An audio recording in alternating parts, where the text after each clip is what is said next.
Okay, you guys good to go? Yeah? Okay, I think we are good to go.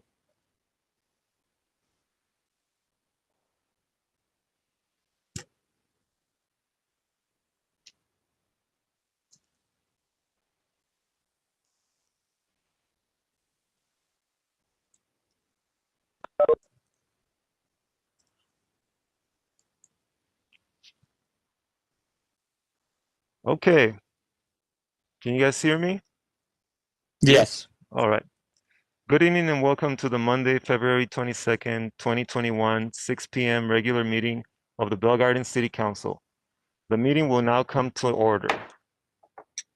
Pursuant to Executive Order N2920, please be advised that members of the Bell Garden City Council will participate in today's meeting telephonically. Council members and staff are participating from remote locations. Members of the public may view and listen to the meeting live online through the city's website as noted on the agenda. Conflict of interest. If any council members should have a conflict of interest virtually, please leave the room by turning off video and muting yourself. You may still keep listening to the meeting. We are now going to do the invocation and pledge of allegiance. I'm going to ask Council Member Jorge Chavez to please lead us in the invocation. All right. Can you hear me? Yes.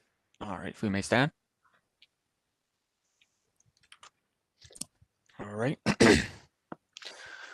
Holy, many, known by many names and beyond all names, Spirit of life, Spirit of love, Spirit of community, Spirit of justice. We ask your blessings on the people who have been called to lead the community in which we live and work and play. Grant them and us the wisdom and courage to know and do what is right and good and true. May they and we always be guided by the spirits of community, by the spirit of justice, and by the spirit of love. This we pray in the name of all that we hold sacred and holy, all that we hold good and right and true. May it be so. Thank you, Councilmember Chavez. And I will go ahead and ask if our city manager can please lead us into the pledge. Please face the flag, put your right hand over your heart, and say along with me. I pledge I pledge allegiance to the flag of the United States of America and and to to the the republic for for which which it it stands, stands, one one nation, nation, under under God, God, indivisible, indivisible, with with liberty and liberty, justice for all. Thank you. You may be seated.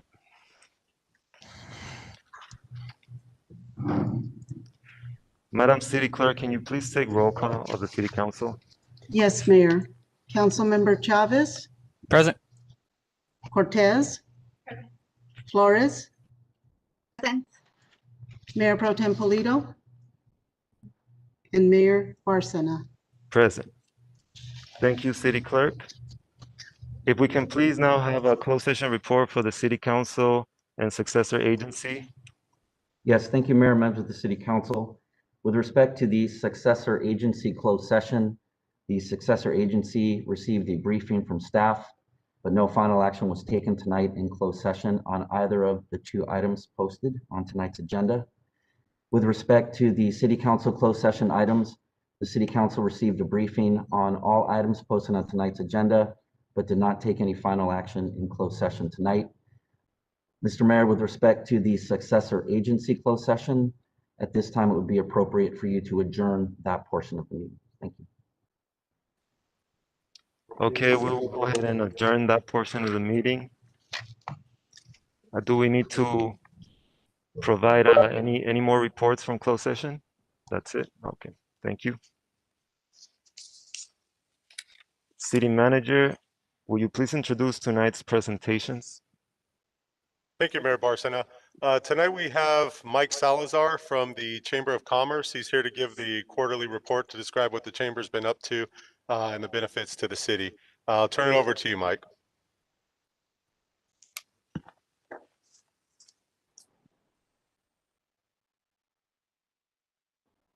Good afternoon, City Council. I have a pre-recorded presentation, so if you guys don't mind, go ahead and play that for us, please. It's about a 5 or 6 minute video.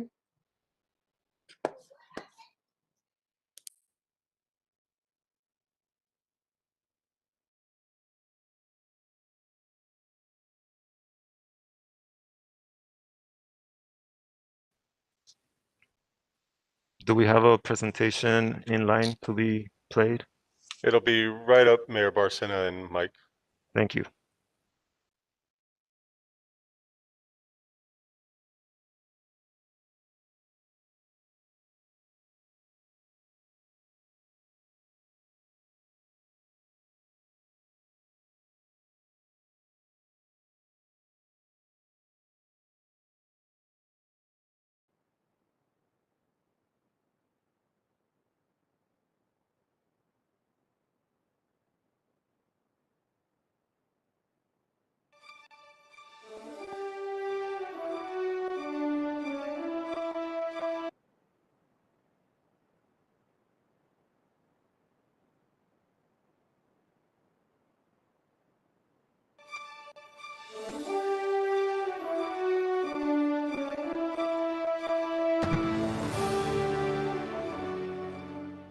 Good evening, City Council and City staff. For those of you who do not know, my name is Mike Salazar. I'm the Executive Director of the Bell Gardens Chamber of Commerce. And tonight, the Chamber of Commerce plans to give a quarterly report on the previous quarter. So without further ado, I would like to talk about one of our first items, and that is the 2020 State of the City featuring Mayor Alejandra Cortez. The State of the City address was a joint venture between the Bell Gardens Chamber of Commerce and the City of Bell Gardens to provide an update of what the City of Bell Gardens has been able to accomplish, especially during this pandemic. We had highlighted a lot of city projects, many programs that were coming, and an update on the pool that is now in the early stages of construction.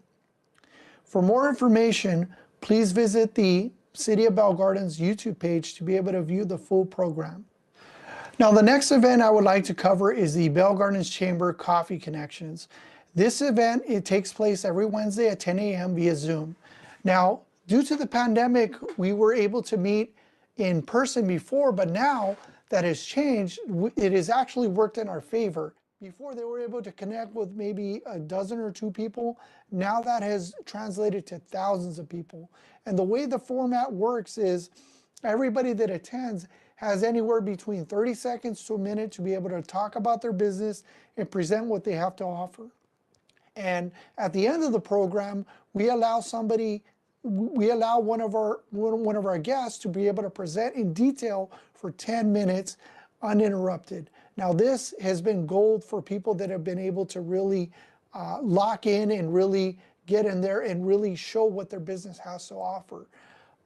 This event is going to be growing, and we anticipate it to be able to grow even more when this pandemic is over, because the Chamber of Commerce is planning to do a simulcast of a live event mixed with virtual, and this is going to really allow us to explode and really take our chamber to the next level.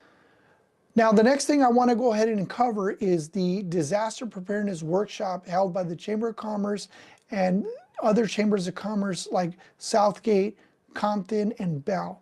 We were able to put together this workshop virtually to be able to help business owners and residents, whoever wanted to participate, to be able to prepare for the next disaster. We were able to give out many great information. This is one of our highest viewed videos in the month of December. The results of that is we're looking to put together a coalition here in Bell Gardens that is self-sustained by business owners and residents. This will allow us to be able to prepare for the next major disaster, which could happen at any minute.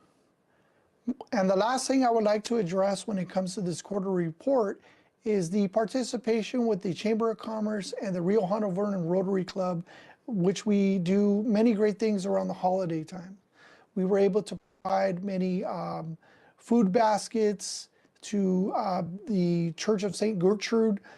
We were able to provide many different toys and gifts to the City of Vernon and Commerce. And guess what? Next year, we're going to be right here in the City of Bell Gardens. So that concludes my report at this point. I would like to move on and talk about what we have previewed for the year 2021.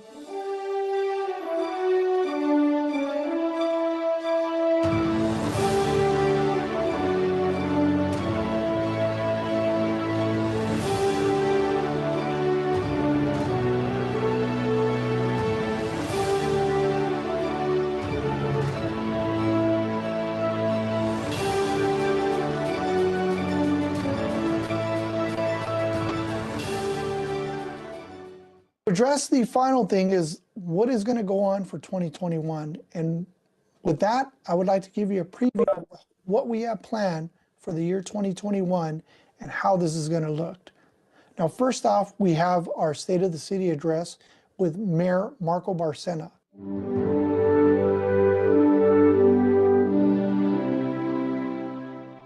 Now, the next item I would like to cover is the City of Bell Gardens will be celebrating its 60th year. Now, many of our chamber members have very deep roots in the City of Bell Gardens, even some that were before the city was even a city. So we look forward to identifying many different events that the city has experienced and accomplished throughout the 60 years, and we're looking to put together a program to highlight all those great things. The next item we want to talk about is another program that we want to put on virtually, and that is the 2021 Pandemic Awards. Now, what is a pandemic? This is an award show that highlights all the businesses, residents, whomever have been able to contribute and help the City of Bell Gardens through the pandemic. Now, it's either mass donations, food donations, what have you. We want to be able to recognize those people and highlight their businesses or private citizen who've been able to help the City of Bell Gardens during these trying times. Well, there you have it. This is just the tip of the iceberg. We have many more plans that we have in store for the year of 2021, and we look forward to working with the City of Bell Gardens and its City Council to be able to make this happen. So that concludes my presentation, and I thank you for your time. Have a good evening.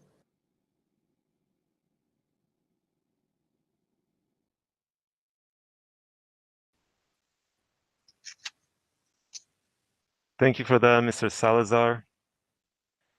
We are now moving on to our public hearing. Public hearing item number 1 is adopting the mitigated negative declaration for the Bell Gardens Water Reservoir Project. Can we please have that presentation?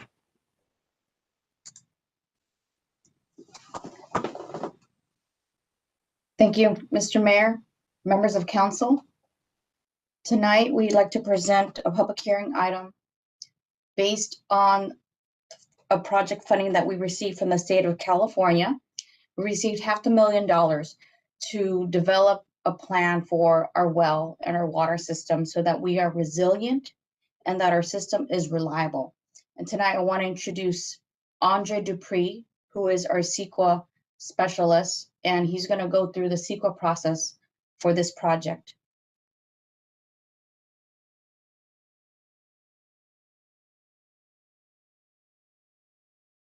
Andre, can you? I think Andre's on mute. Can you hear me now? Can everyone see the screen okay? Yes, Chair and Andre, we can hear you and see it. You're good to go. All right, go ahead, Andre.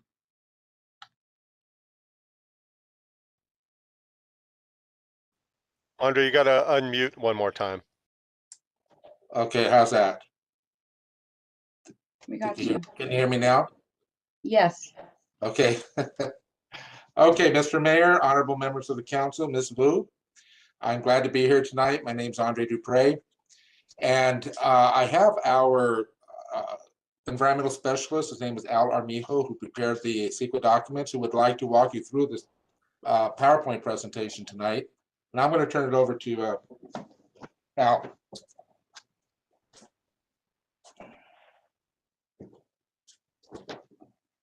Okay, we're unmuted. Yeah, Oh, good. Good evening, Mayor and Council. Tonight's meeting pertains specifically and only to the environmental documentation for potential improvements to the water reservoir project. The objective is for the City Council to certify the environmental documents that were prepared for this potential project. So we did not, infrastructure did not, we're not talking about the project or a project, the potential project itself, but merely the environmental documentation. So how do I advance this? Just come down. Advance. Oh, the CEQA process, just briefly. Once an action is determined to be a project under CEQA, which this involves construction and operation, what happens is that the lead agency prepares what's called an initial study. And that's, according to CEQA, that's an examination of up to 20 topics along with dozens of subtopics that range from air quality to wildfire. So that initial study, once those are determined, once those topics are studied, either technical consultants or general consultants study those topics and come to conclusions about the level of impacts within each topic, there is a determination of appropriate environmental documentation that's made. In this case, for this specific action, it's it's yielded what's called a mitigated negative declaration. That means that all the impacts that were identified can be mitigated or either lessened or eliminated to a less than significant impact. If any identified impact can't be mitigated to that level, an EIR bylaw is required. Advance, please. The project area location is at the northeast corner of Perry and Florence Place. It's 1.82 acres in area. There are 3 alternative sites within the overall project area. Please advance. These next few slides are photographs of the project area. This is facing north onto the project area, and you'll see in the photographs that basically the project area is largely a green belt. It can be used for passive and some very minor recreational enjoyment. Advance, please. This is facing west. You can see, next, please. And facing north again into the middle of the project area. The skate park is just off the photograph. Advance, please. Oh, this one is facing east from the project area out, facing east. Advance, please. So you can see that there's residences across the street from the project area. This is facing south, across Florence. Advance, please. Yes, again, facing south. And then we can advance even again. So, excuse me, the overall project involves above ground site improvements related to water reservoirs. The improvements would supplement the existing well number 1 within the city. There are 3 potential locations or sites within the overall area. As you can see, the green belt areas. We can advance. One of them is noted. It's this. We'll go by this really quickly. The project sites vary from almost 15,000 square feet next to the skate park, different type of water reservoir, with pump station and surge tanks. We can advance. This also shows roughly almost 14,700 square foot area. It's 1.4 million gallon improvement. Another 24-foot height and pump station and surge tank also. Please advance. And the last one, this is adjacent, excuse me, to this, I'm sorry, to the south of the project portion of the project area. This is this is 3 times as large, a proposed site, 42,000 plus square feet. It's along the west side of Emil Avenue. Again, a 24-foot height reservoir with pump station and surge tank. We can advance again. So as Ms. Vu indicated, the State Water Board awarded Bell Gardens a grant for the design of the water well and reservoir project to improve the city's water system. This was, well, in 2018. The State Water Board increased the funding designated for this project last year. In advance. So after the Technical studies were prepared and the analysis and sequence was prepared. There were several environmental issues that were identified, all of which again can be mitigated at a significant level. They pertain first to air quality, as you can see on the screen. Ozone and particulates are criteria pollutants for which the project region itself, Southern California, is non-attainment. It doesn't attain the standards under the state ambient air quality standard. So therefore, any project that generates ozone and particulates, grading, exhaust from construction equipment, etc., it potentially exposes sensitive receptors, which are defined as residences, schools, hospitals, the like, things like that, to substantial pollutant concentrations. The biological report prepared for the project area indicated that there might be potential substantial adverse effects on any candidate, sensitive, or special status species and any natural community. Birds, that's what we're talking about, potential for nesting on some of the trees on the site. In advance, please. Cultural resources, together with tribal cultural resources, any unanticipated discovery of archaeological resources or tribal cultural resources. The tribal cultural resource that happens throughout Southern California in particular, quite a bit, and all kinds, whether a lot of grading's involved or deep trenching or anything like that. So those are generally identified, especially tribal cultural resources, as potential substantial adverse impacts. Noise, of course, this is a temporary situation. It's a temporary increase in the ambient noise level in the project vicinity for the sensitive receptors, again, for the residents across the street from the site. And also there might be some ground-borne vibration levels that could affect or be felt by the residences. All the identified impacts in the initial study were mitigated per state requirements and city requirements. Next, please. The public in November, there was public out, November 2019, there was a lot of public outreach was begun. We had a scoping meeting, public scoping meeting, sent the document out during November to December for public review, that the document being the initial study. And the public comments really, there were like 4 of them in particular. The first one being, when would the exact location of the project be determined, be selected? That certainly was up to the city. Next, please.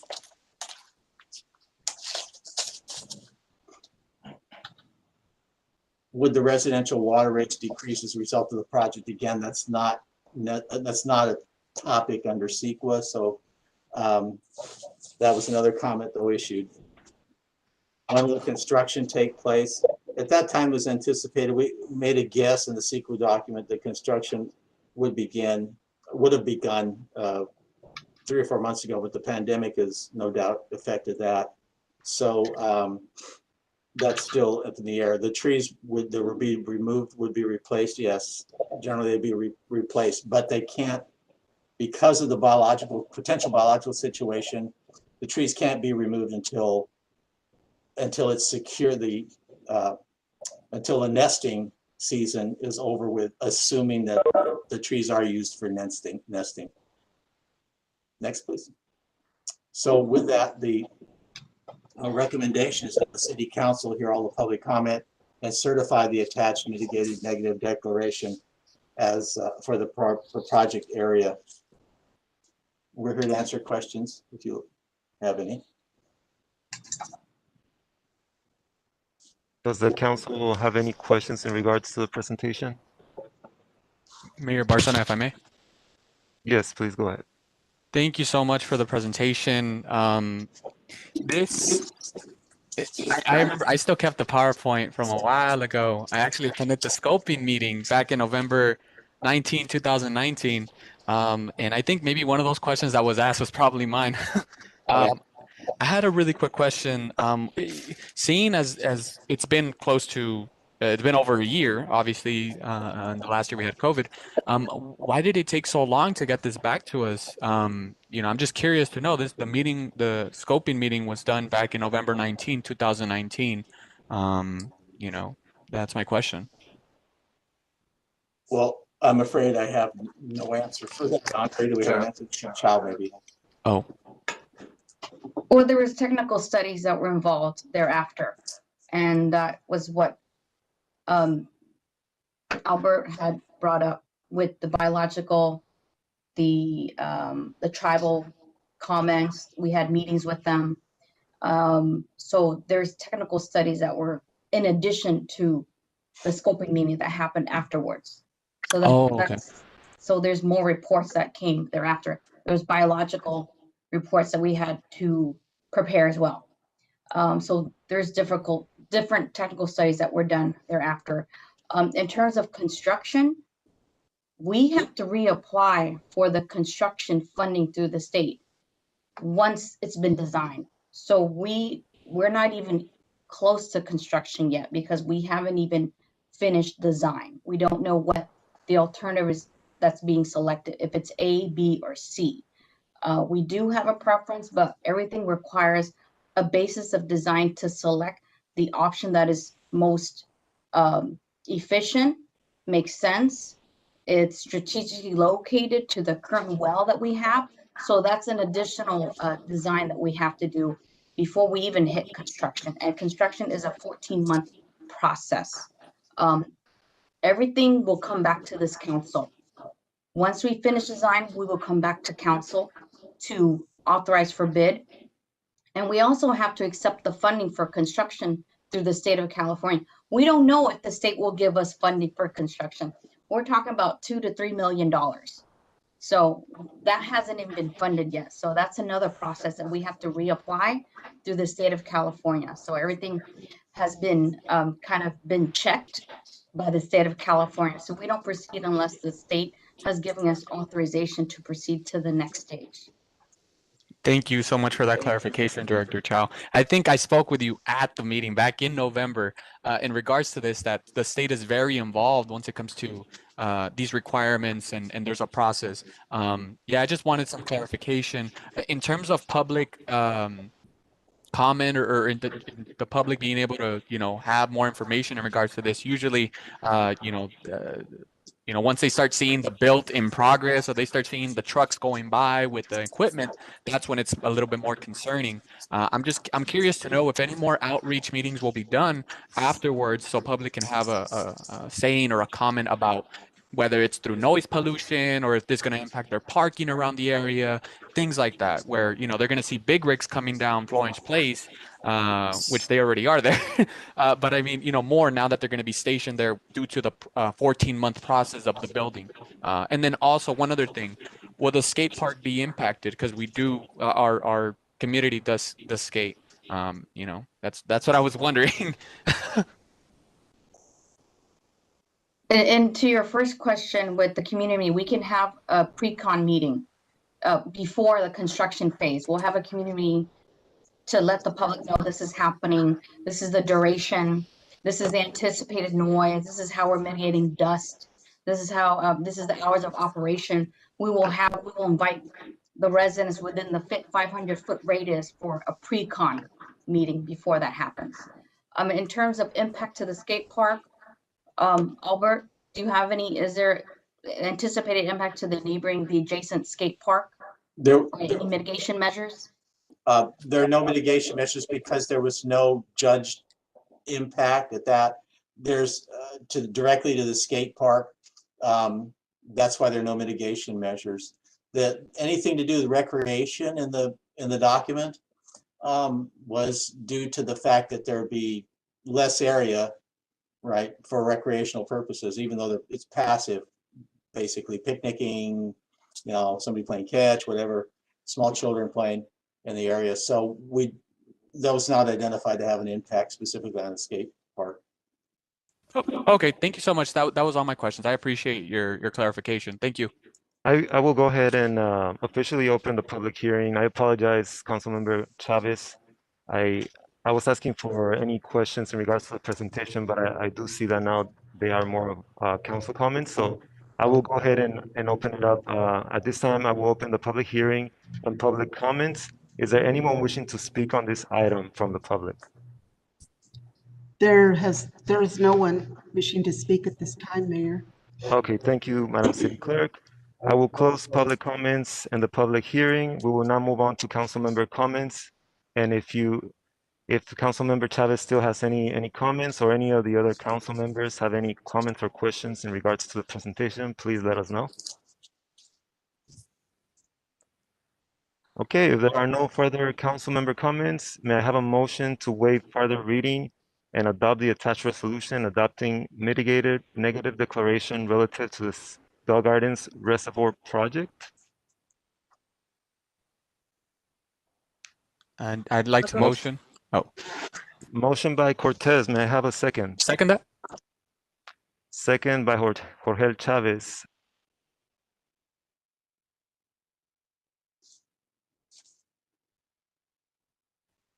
Okay, that was a motion by Councilmember Cortez and a second by Jorge Chavez.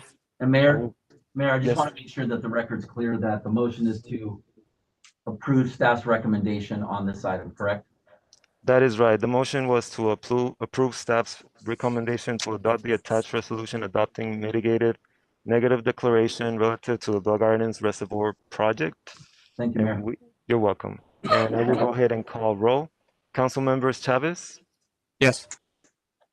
Councilmember Cortez, Councilmember Flores, Yes. Mayor Pro Tem Pulido, and yes for myself, so the motion carries.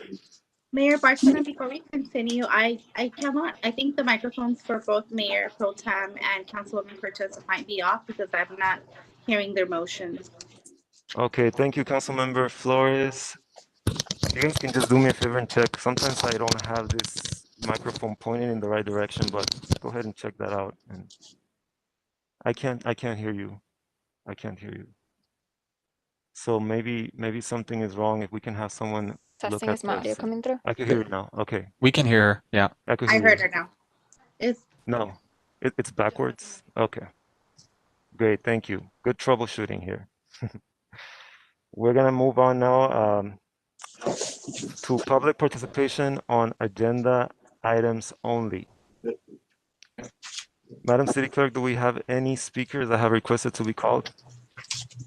We have 0 speakers that have requested to be called, but we do have 6 emails to be read. Okay,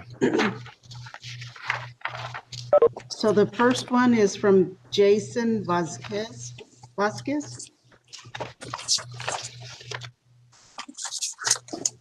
To whom it may concern, I am writing this letter in support of the Bell Gardens Chamber of Commerce. My name is Jason Vasquez. I am a small business owner and resident of this wonderful little city that I could call my home. Running a small business can be very challenging, especially when you don't know all of the ins and outs. This chamber has opened doors to great networking connections that I didn't know were there, including the numerous events prior to COVID. The pandemic and the mandatory closure has caused many businesses to perish and others to hang by a string.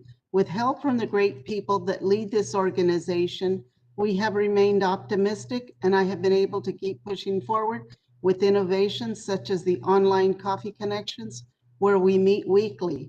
We are still able to keep the rhythm of business, even though we are not able to meet in person. Making connections is essential. I want to thank Susan Smith and Mike Salazar for their outstanding hard work and exceptional leadership. The great work that goes on in the Chamber of Commerce has helped many as much as they have helped me. We believe in giving back to our communities and working together to continue to move forward. It's not about what the city can do for us, but what we can do for our city. Let's grow BG. Jason Vasquez, Jason Custom T-shirts. And the next one is from Eddie Villarreal. Good evening, Mayor Barcena and council members. My comment is in regards to the new tobacco shop that just recently opened for business in our city. I am very disappointed with the leadership you all have shown by allowing such a business to come into our city.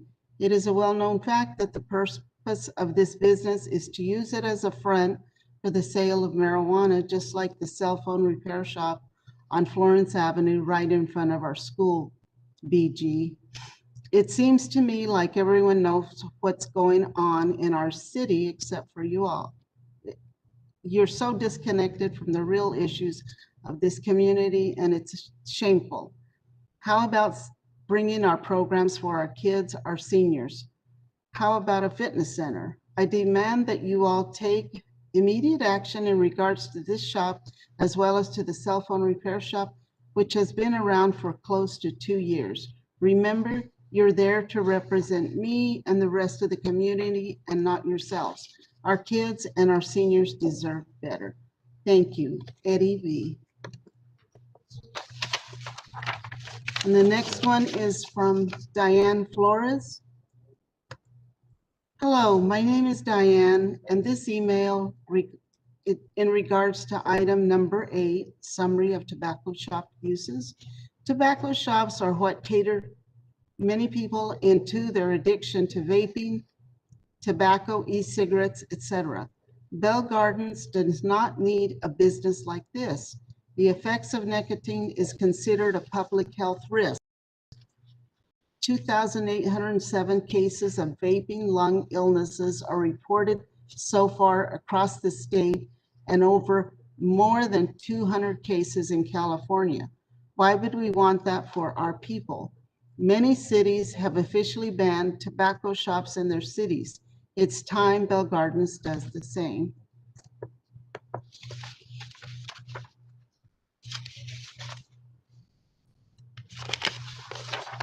And the next one is from Laura Cortez. Please accept the below as my comment for agenda item number 10, Rent Control Ad Hoc Committee, to be read into the record. My name is Laura. I live in Bell Gardens. The Rent Control Ad Hoc Committee has been a long time coming, and am excited to see our city finally committing to tenant rights. As Bell Gardens is a majority renter population, I urge the council to have a minimum 2 tenants, ideally 3, to inform this committee, and that the ad hoc committee establish regular meetings with timeline benchmarks to ensure that these decisions inform the housing element of the city, and that this committee does not lose priority again. With hope, Laura.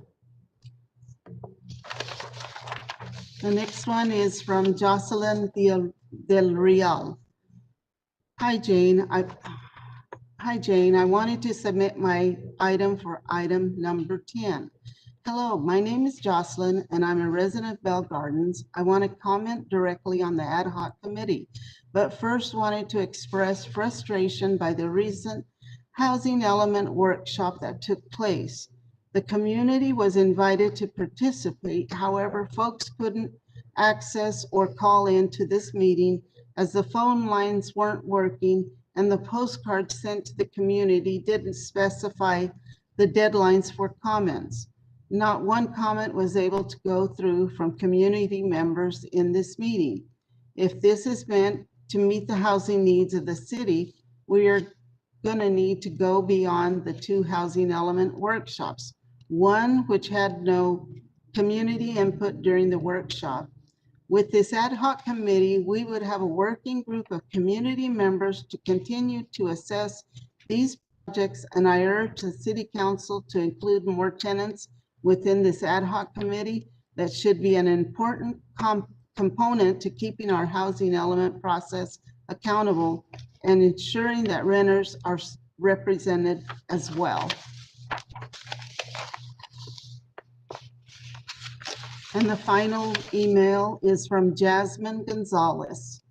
Good evening. My name is Jasmine, and I am a tenant and a community member in support of the Rent Control Ad Hoc Committee, having a minimum of 3 tenants to this committee. I also suggest that Laura Cortez be considered as a landlord in this committee, as she is well she is a well-informed landlord that understands the needs of both landlord and tenant in Bell Gardens. It is time Bell Gardens commit to helping tenants, which make up the majority of Bell Gardens. Jasmine. And that concludes public comment.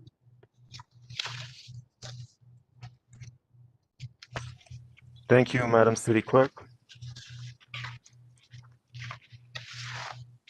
If there's no objection by the City Council, I will close public participation. City Manager, can you please provide your report? Thank you, Mayor Barcena. First, I'd just like to make an announcement for anybody who doesn't know. We now have a walk-up COVID testing site at Ford Park. It's open 9 a.m. to 3 p.m. on Wednesday, Friday, and Saturday. I'd also like to thank the Recreation and Community Services staff and Crescent Food Bank for food distribution on Saturday to 500 Bell Gardens families. I'd also like to make a note. It's not her last council meeting, but our longtime Public Works Director, Chow Vu, has resigned from her position here effective March 9th to explore new expanded opportunities in her career. So there's plenty of time to still talk with her and get some things done. If you have some last minute questions, I know I'll be spending some time with Chow. We can say thank you and farewell at the next council meeting, but I wanted to let everybody know about that at this time. So thank you, Mayor Barcena. Thank you for your report, City Manager.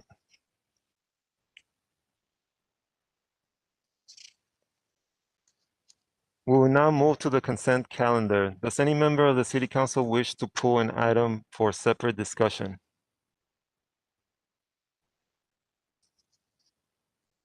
Okay, seeing none,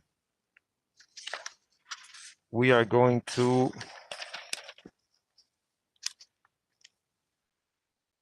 may I have a motion to approve the consent calendar?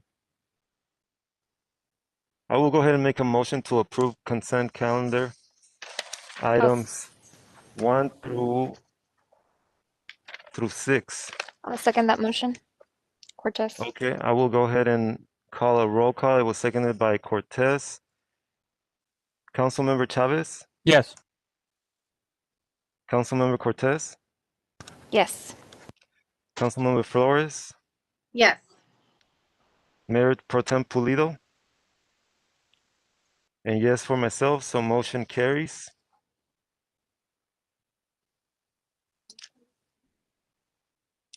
Okay, now we are going to move on to discussion items 7 through 13.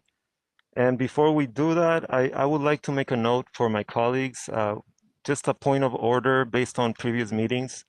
What I would like to try now is to, whenever we do have comments for these discussion items, let's go ahead and do comments by the entire council before we provide an actual motion. I think that'll kind of help keep things a little bit more organized, and I'd really appreciate that from all of you. City Manager, can you please announce discussion item number 7? Yes, thank you, Mayor Barcena. As you heard from Mike Salazar earlier, the Chamber of Commerce has a lot of things planned for the remainder of this fiscal year and through the end of the calendar year. The current agreement that the city has to fund the chamber expired in the midpoint of this fiscal year, which was December. Staff is recommending that the council approve an amendment to that agreement to run through the end of the fiscal year as a means to give the chamber some additional time to demonstrate the benefit to the city through this funding agreement, and also in consideration just in the challenging environment that COVID presents. They're trying to be innovative and really step things up for the city, and obviously it's a little more difficult during this time. There will be time for the council during the budget process to reconsider whether funding should continue after June 30th. But again, at this time, it's staff's recommendation that we extend this agreement through the end of the fiscal year. I'd be happy to answer any questions. Thank you, Mayor Barcena. Any questions or comments by council members? I just like to add a quick I want to thank you, Mike, for everything that you've done for this council in the course of the last 2 years and what you've done for the city in years prior to that. I think that you have a magnificent diplomatic ability to be able to work with every single council member. And as a result, we have all benefited from your network on various different platforms. Most recently, thanks to your participation and partnership with the Rotary, I was able to attain gifts to give out to to families here in the city, and it was because of your partnership and your ability to be able to work with every single council member on this governing body. So I want to thank you for that ability, and know that I fully support the Chamber of Commerce for its benefits, not just to the residents, but to the businesses here in our city. Thank you, Councilwoman Flores. Any other comments by my colleagues? Yes, Mike, where's Mike? I want to thank you. I can't hear you. Mike, I also want to thank you for the work that you did with me this year with respect to the mayor's address. Just, thank you for that collaboration.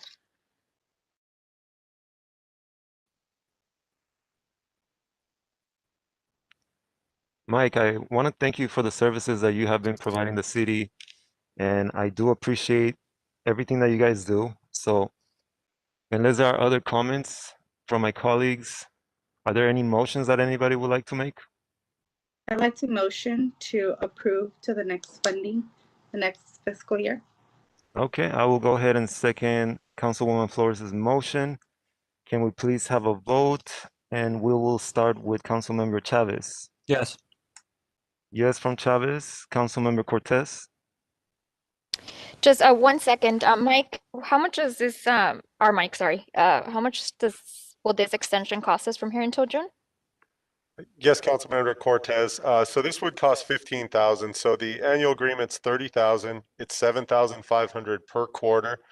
I believe for an oversight, we budgeted $25,000 this year for that purpose, and so there's $10,000 available for the remaining $15,000 that this agreement would include, and we would intend to come back to council to ask for the extra $5,000 in the budget.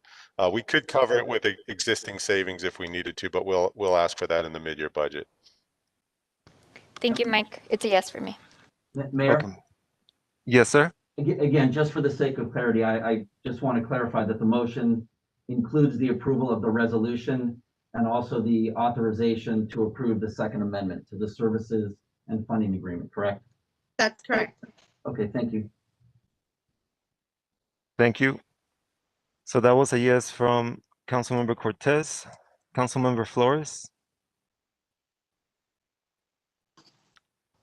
I couldn't hear you, but I believe that was a yes. Yes. Okay, thank you. Mayor Pro Tem Pulido. Yes. Yes from Mayor Pro Tem Pulido and yes from myself. So motion carries.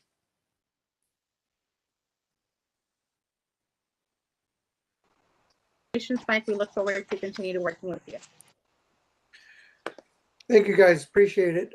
We have a lot of great things that we're going to be able to do.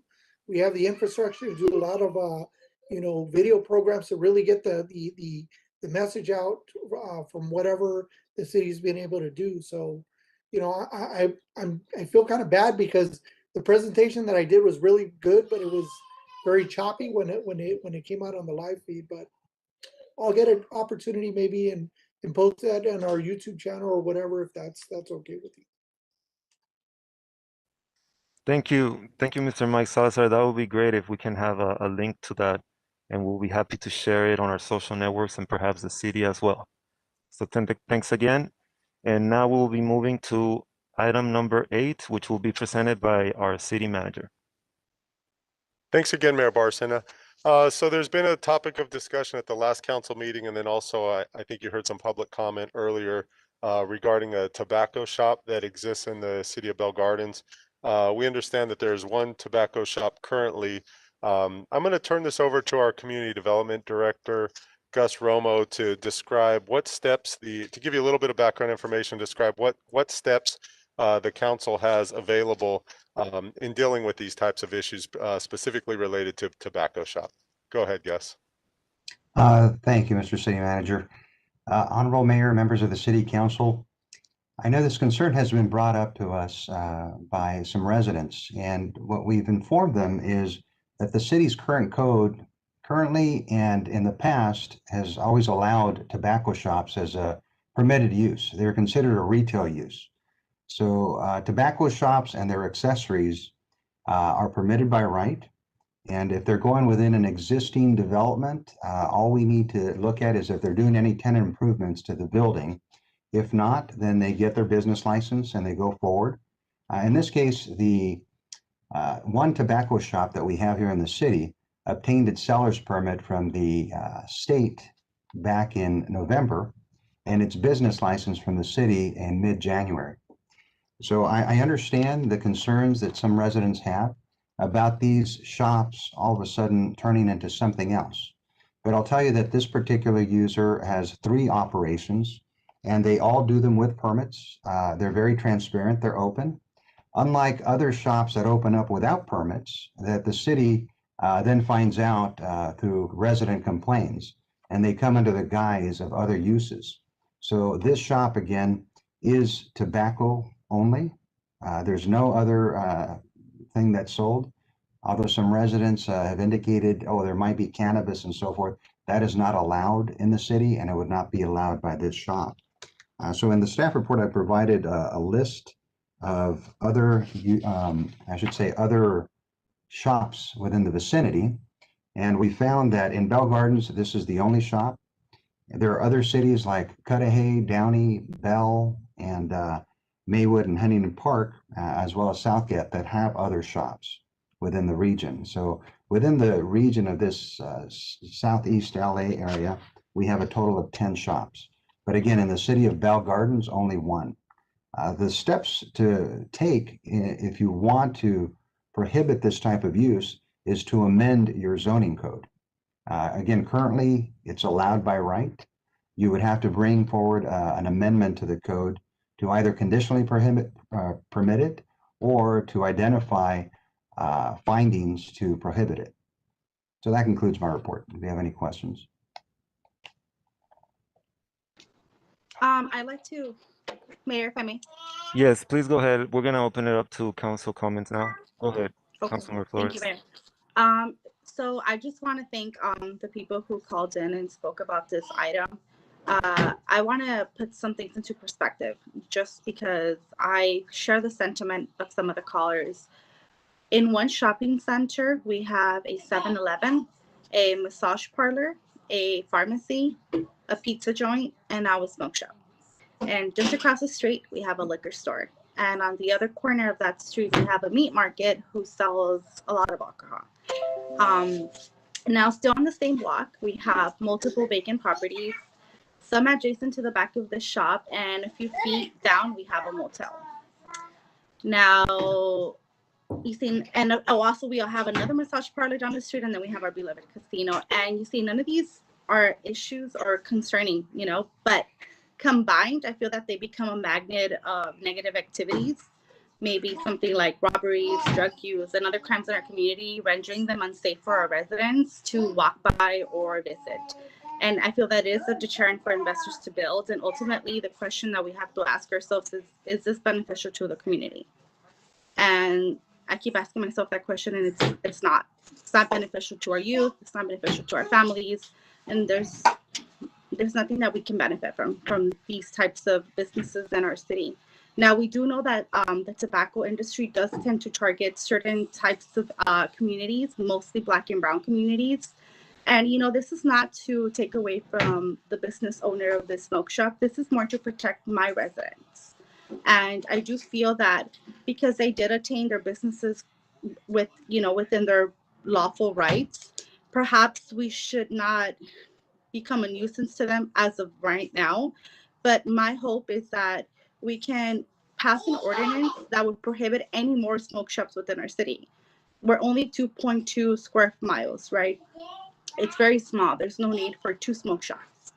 And I would invite my colleagues to share the same, ideology here and support just having this only one smoke shop and creating an ordinance that would prohibit any other types of businesses of this sort to enter our community.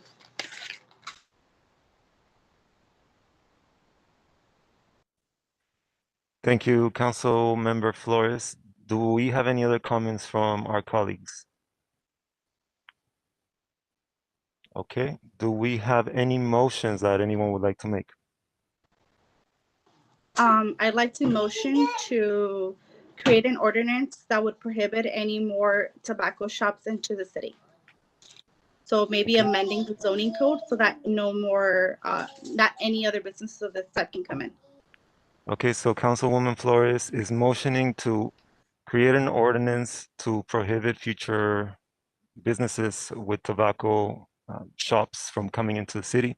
Do I have Councilmember any? Flores, if I may, Please just go want to ahead. clarify, there are two requests. One is a moratorium, in other words, an urgency ordinance, and the other one is a regular ordinance, which would take two readings and then go into effect 30 days later. Just want to clarify which one was that? I think a moratorium would be crucial just because this one did come in and did blindside all of us.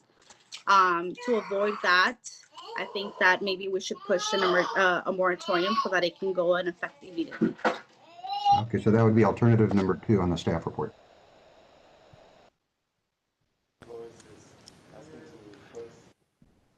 Mayor, may I?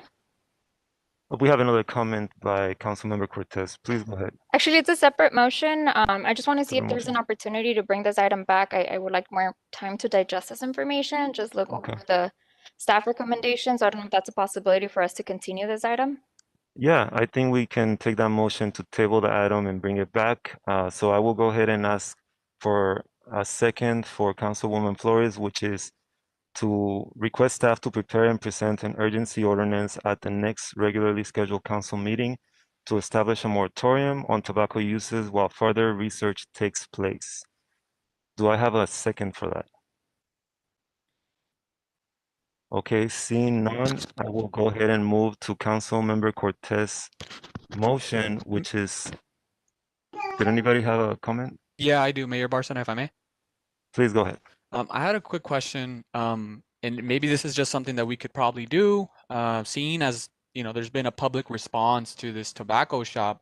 You know, we can go ahead and move forward with Council Member Cortez's motion of postponing this or tabling this item. But in terms of public engagement, you know, aside from just a public comment aspect, if maybe we can do something similar like a community forum or something the city can do to have residents kind of voice their opinions on this, right? I'm trying to picture, I passed by it a couple times, and I know in terms of where it's at, there are a couple residential, it's down Clara, you know, I think it'd be important if we have residents who reside in that area to maybe voice their concerns as well. I don't know, I'm just asking for more community engagement on this. If the public is really pressing on this and this is something that they want, you know, maybe having some sort of a community forum. I don't know if anybody else would be open to something like that. Yeah. I just Thank want you, to add to your comment. Go ahead. Go ahead, Councilmember Flores. I just want to add to your comment, Jorge. I do feel that people sending in their emails and making us aware of the smoke shop that we did not know existed is a point to be taken into consideration as they brought it to our attention. And I do believe that we all have a responsibility to speak on behalf of their behalf. I do think that we would be doing them a favor to establish a moratorium because we can always come back and amend it. However, since I see that there is no support in establishing a moratorium to limit the amount of smoke shops here in the city from my colleagues, then I want to go ahead and support your motion in making sure that we have more community involvement as it pertains and it immediately affects them.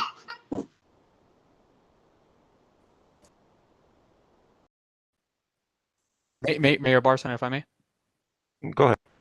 Yeah, at the end, I guess the purpose of my comment was just to explore other options in terms of having more public, either a public forum or a community forum in which, you know, residents can go ahead and this doesn't have to strictly be a council meeting, just some sort of dialogue that we can have, either, you know, something on live stream or we can do it just something streamlined, right? Just to kind of get the residents' opinion a bit more. That's what I'm curious about. Okay. I believe Would it that. be a separate motion to bring it back and with community engagement? So, Mr. Mayor, if I may. Go ahead, please, Mr. Attorney. So we have a motion on the floor by Councilmember Cortez to table the item. But if the amendment, the friendly amendment by Councilmember Chavez is acceptable to Councilwoman Cortez, we could add to her motion to table the item to not only table the item, but also explore the possibility of having more community involvement on this item going forward. Councilmember Cortez, would you accept that amendment to your motion? Yes, I think it goes hand in hand with tabling the item and continuing the discussion at a separate council meeting. Perhaps we can bring some ideas at that point, give staff some time, and they can incorporate this community involvement element. And then we can discuss it at whatever council meeting we schedule it for. I'm leaving it open, Mayor Barcena, to your discretion to see when you have time to add it to the agenda. Okay, sounds good. So then we will go ahead and amend that motion. Mayor Barcena? Please go ahead.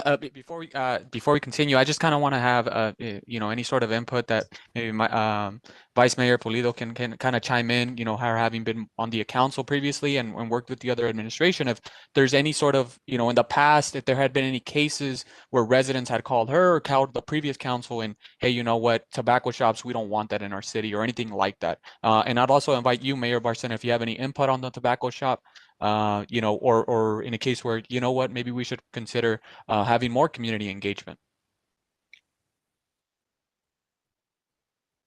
I'm in agreement with moving forward with the vote. Okay. As far as comments from myself, I think it's a delicate topic for many reasons. I believe that one smoke shop here in the city, it's not, to me, something very drastic that needs to be taken immediate action. And the reason why I say that is because I grew up here in Bell Gardens, and one of the things that I see on many corners of our city are liquor stores, right? Liquor stores sell tobacco products, liquor stores sell alcohol, and it just makes me wonder what the motivation of these items are. And at the same time, though, I want to leave a window of opportunity open for our residents that have legitimate concerns to voice their opinion. So I would agree that we can table this item and continue to look into it, because it's part of my responsibility to give that voice to our residents. So that's my opinion, Mr. Chavez. And I will go ahead and second the motion by Councilmember Cortez to table the item with Mr. Jorge Chavez's suggestion to have public engagement. And I will leave that to the discretion of the city manager in which form works best for our logistics purposes. As you all know, we've been experiencing some challenges with our online formats and the timing of these meetings. So we're going to do everything we can to engage the public and bring the item back potentially at our next meeting. So I'll second that, and I'll do a roll call real quick so that we can move forward with this. Councilmember Chavez? Yes. Thank you. Councilmember Cortez? Yes. Thank you. Councilmember Flores? Yes. Thank you. Mayor Pro Tem Pulido? Yes. Thank you. And yes for myself, so motion carries. And now we're moving to item number 9. City Manager, will you please announce the discussion item? Thanks again, Mayor Barcena. So this next item is the consideration of an urgency ordinance to establish temporary limits on delivery fees that are imposed by third-party food delivery services. So this is an item that many cities or several cities have contemplated. Some have passed, some have not, due to various reasons, including questions about enforceability, unintended consequences that may occur. But this item's brought forth, and what it would basically do would be until restaurants are allowed to open under the health orders for in-person dining inside, it would limit the fee that could be charged by a third-party service provider to 20%. There's some more specific caveats. I'll turn it over to our Community Development Director to fill in any blanks that I may have missed. Go ahead, Gus. Oh, thank you, City Manager. I went ahead and contacted a few restaurants to get an idea of how they felt about such an ordinance, because I heard negatives and positives on both sides.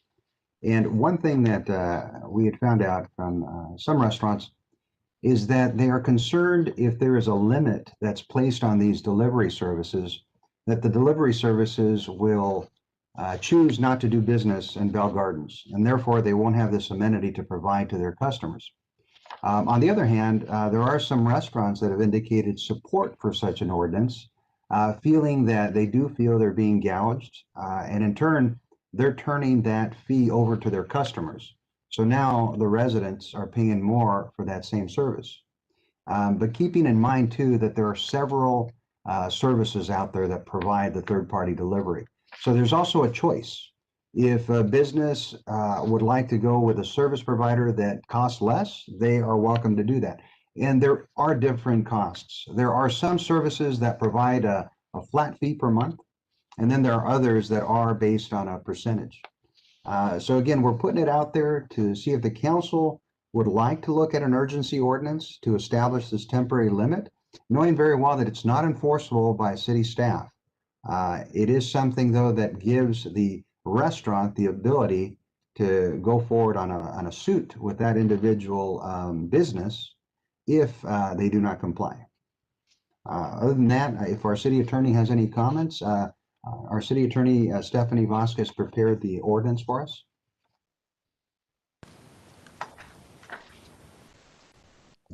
Mayor? Do we have any input from our city attorney's office? I just wanted to go off of what Gus said. So basically, this would allow for the restaurants to have a cap. However, there is nothing on the city side. There is no nothing that the city can do about whether the third-party delivery services go forward with the ordinance and follow the rules, or whether they don't abide. So basically, this is going to give the restaurants a venue for the restaurants to be able to take this to court and show that there was a violation of the ordinance. And I'm happy to take any questions as well. Thank you. Now we have a comment from Councilmember Cortez. Yes, well, it's more of a question for our city attorney. I know that other cities have been sued for other measures that are similar to this. So I just want to know, what's the liability on the city? Can we get sued for something of this sort? Do we have the jurisdiction to do this? If you could just go more into the legal aspect of this. So I haven't heard of the cities getting sued over this specific ordinance. I think it's more of an issue of whether the companies are going to abide by it, or whether they're going to just decide to cut the contract with the actual restaurants. So that's the concern that has been arisen. A lot of the cities, they only had it for when outdoor dining was not still allowed. And so now that outdoor dining is allowed, their ordinances are no longer taking place.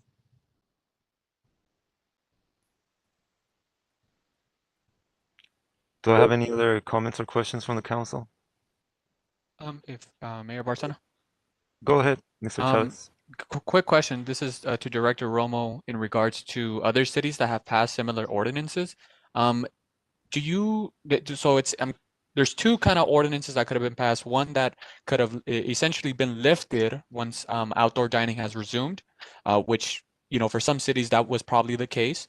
But on the report, it says such as Los Angeles, Alhambra, Pasadena, and South Pasadena. Do those cities, do you know by any chance if those cities' ordinances were already lifted, since they passed just the one that that would expire as soon as outdoor dining, or did they go all the way and say post-COVID or something along those lines? I know the city of Alhambra has lifted, because theirs was specifically if there was no outdoor dining allowed. Now that they have that, the ordinance, as Stephanie has pointed, is no longer valid. City of South Pasadena and Pasadena, I'm not aware if they did the same thing, or if they identified it as if there's even any outdoor or indoor dining, even if it's on a limited basis, if this would still apply. That's something that we would have to look further into. Thank you. Thank you. Anyone else have any comments? I have a question. Gus, how many food serving delivery service companies does Bell Gardens have? That depends on the restaurant and who they want to contract with. But there's at least 8 different companies out there available. So the restaurant could contract with all of them or can decide only to contract with a certain amount. So I know that in Bell Gardens, only Uber Eats is is the only one that delivery service that serves Bell Gardens. So if you wanted to order from Postmates up until today has not been able to deliver to Bell Gardens.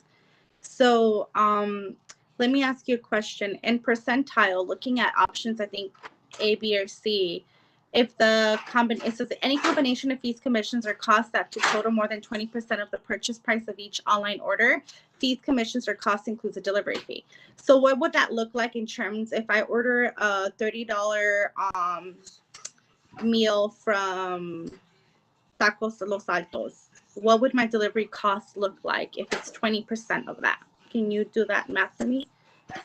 It all depends on whether the restaurant decides to pass that on to you. Because there's some restaurants, they don't want to lose their customers. And what they've told us is that they often eat some of that cost. So it's not as high to the resident. And there's other restaurants that take that fee and put it all on the customer. So it all depends on the restaurant and how they decide to go about it. But keeping in mind too that even though, yes, Uber Eats is very popular here in the city, Grubhub, Postmates, Dashboard, they're all available to restaurants. And there's some restaurants that end up using almost all of these because they want to give that ability to their customers to order wherever they'd like to.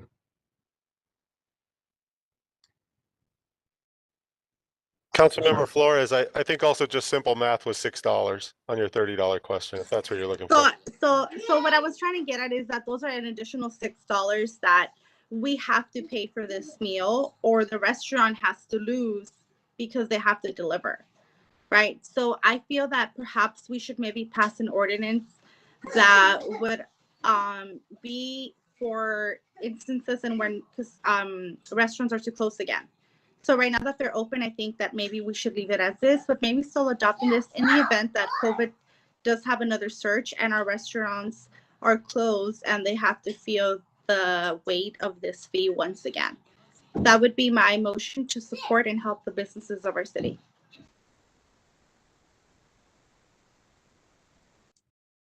Thank you. Do we have any Mayor Barcena? Please go ahead. I think, I did my research a little bit on this earlier last month in regards to the third-party delivery services, and I've actually heard some businesses, and this is not pertaining to the city of Bell Gardens, but other cities that have passed similar measures, that due to the fact that there are so many, essentially the amount that residents are paying or the amount that the restaurant is paying into the delivery service to be able to provide this, it ends up costing more for them to do a plate, or for example, to serve a meal. It ends up costing them more because at the end of the day, it's just a delivery service as you're trying to get out. I don't know if I'm making sense. So I want to use an example. So for example, let's just say I want to go buy some tacos from let's just say I want to buy a tamal from Tamales Elena y Antojitos, and let's just say DoorDash goes ahead and contracts with them. DoorDash wants to get a piece of that percentage, and as well as the restaurant, right? At the end of the day, DoorDash will charge them the excess amount of how much it'll cost for them to make the meal, and the restaurant would only be getting a percentage that would just make them break even at the end of the day. So at the end, the DoorDash or the third-party service is making more money, and Tamales Elena y Antojitos, just as an example, is just barely cutting even just to even provide this delivery at the end. So I think when restaurants are making meals or they're thinking about their prices and a menu, they're considering ingredients costs, the quality, how often they'll get those ingredients, and if they're just breaking even, providing such plates for meals, it might not be the right intention that we want to pursue. So I don't know. It's just something to point out. If restaurants are barely breaking even, I think there are plenty of delivery services from in my family. I mean, DoorDash, Grubhub, Yelp has one, Uber Eats, Postmates. I mean, there's countless. But I've spoken with with a couple restaurants myself, and some of them feel that they want to have that option for the residents. They say, you know what, if a resident doesn't want to use Uber Eats, they can certainly go to DoorDash, and if DoorDash is not the choice, they can go to Grubhub. So they like that liberty that we give our residents, but at the same time, I do not think it's right that these corporations essentially are making that are essentially, you know, making tons of money while the restaurants are barely breaking even. I don't agree with that. Mayor, may I? Please. Just I think it's important to protect our businesses, right? And I completely concur with Flores and Chavez with respect to doing whatever we can. However, seeing that this resolution is merely ceremonial, we can't enforce it on our end. It's going to give someone, and I guess this is my question for Gus. Gus, from the restaurants that you interviewed, I know you mentioned that some that were in favor. Do you think they would have the capabilities, the possibilities to file a lawsuit if these third-party vendors are not in compliance with the ceremonial ordinance that we are seeking to pass? From the restaurants that I talked to, the concern isn't so much whether they're going to comply or not, but more whether they're going to leave and not service them. So all of a sudden, they're not going to have the opportunity to give that delivery service to the customer. But then again, others have indicated they don't believe that would happen, that they feel that the third service provider would continue to provide the service to them because they'd rather have, you know, a little bit of a commission rather than none of it. Have we seen in other cities where this moratorium has been in effect or has been activated, whether these third-party vendors have actually followed the city's moratorium with respect to their fees? My concern is, for example, the same restaurant that Councilmember Chavez mentioned, Tamales y Antojitos. I believe that that's a restaurant that would benefit from these protections. However, because we can't enforce it since it's out of our realm of possibilities, I don't think they'd have the money to file a lawsuit against these third-party vendors. So we'd be back to square one. So I just want to be very careful with how much hope, in a sense, we're giving our businesses. You know, I really want to be forthcoming and truthful that we can't enforce this from the city, and the city is going to pass it, but ultimately the fight is going to be theirs. Right? Am I understanding this correctly? That would be correct. Now, you know, the other thing is to note that some of the smaller businesses that are surviving because they can do the delivery, yes, they are getting hurt because they have to pay more for that delivery service, but at the same time, they're looking at raising their prices to cover that delivery. So if somebody wants the ability to get it delivered, they just know that, let's say, instead of paying $5 for that hamburger, now they're paying $7 for that hamburger plus the delivery fee. So it's a benefit for that delivery. And you also have folks that maybe they're disabled or they're elderly and they need the delivery because they can't get to the place otherwise. And so they're counting on that service. Thank you all for your comments. I just want to say that I appreciate the intentions behind this ordinance. However, after hearing our staff, after hearing our colleagues and analyzing this even from a legal perspective, due to the lack of enforceability and the ordinance being an emergency ordinance that will require four votes, I just don't see how we can put this to practice in a efficient manner, at least right now. I think that it could be something in the future once, as we all know, these movements with new technology and the delivery, they sort of were precipitated due to the pandemic, but the pandemic, we are working towards eliminating the pandemic. We are making big progress there with the vaccine. And if we need to in the future bring this back, then we will. But I believe at this point, we're just not there. So I would like to make a motion here to go ahead and just receive and file. And again, I appreciate the intention behind this. I think it's well meant, but I just don't think this is the right time. So that is my motion. Do I have a second? Mayor Barcena, can I just make one final point? Please go ahead. I just, you know, I don't want to discourage businesses that are watching or business, whether that's the Chamber of Commerce or any other business here in the city, you know, that takes this the wrong way, that our council doesn't want to move forward in not, you know, essentially putting them over these corporations and how much they're making. in terms of profit with these Postmates, DoorDash, all these third-party service fees that they're making. You know, to add on to Councilmember Cortez's point about whether or not this is essentially enforceable, right? We're not going to have, you know, PD or something or a separate branch of some sort of a security that's going around asking restaurants, hey, have you been overcharged for the delivery or residents or something like that. I understand that point. But I do want to echo that, you know, we stand with our small businesses, our local businesses here in our city. You know, it's been a tough and challenging year for them. And I feel that, you know, if the case where something like this were to happen, or for whatever reason, DoorDash, I mean, these delivery service becomes popular, extremely popular to the point where people can't leave their houses essentially. You know, we'll be prepared. But you know, I think it was purely a symbolic measure. And we want to make sure that we stand with our small businesses. And in a case where they do decide to seek or sue someone or say, hey, you know what, this company, this third-party service fee, this third-party vendor decides to overcharge them as a restaurant or Tamales, Elena, and Antojitos, that this ordinance would essentially benefit them in the lawsuit. That was the entire purpose, I believe, in bringing this up. That we'd be on the side of the small business once it comes to them taking it to court and pursuing that. But by no means, I want to assure that our small businesses don't think that we're turning a blind eye to them and not supporting them in this effort. To those that did call. Thank you, Councilmember Chavez. I believe that you make a good point. There's a big chance that this business is not going anywhere, so eventually we might need to bring it back. And when we do, I hope that we're ready with a proper solution. So I'm gonna go ahead and I forgot if I had a second. Do I have a second for the motion? No, I'll go ahead and second your motion. And I'd just like to make a brief point. Yes. I'd like to be very hopeful for our future. I think we're nearing the end of the tunnel. I want to give our businesses hope that they're not going to be shut down again. And if they do, we will continue to lobby for you, as well as we're lobbying for our community and advocating for our community, so that our businesses remain open, so that we continue to bring the cases down. I do firmly believe that we are, going in a positive direction. And I think both the county and the state will take a harder look at data before shutting our businesses again.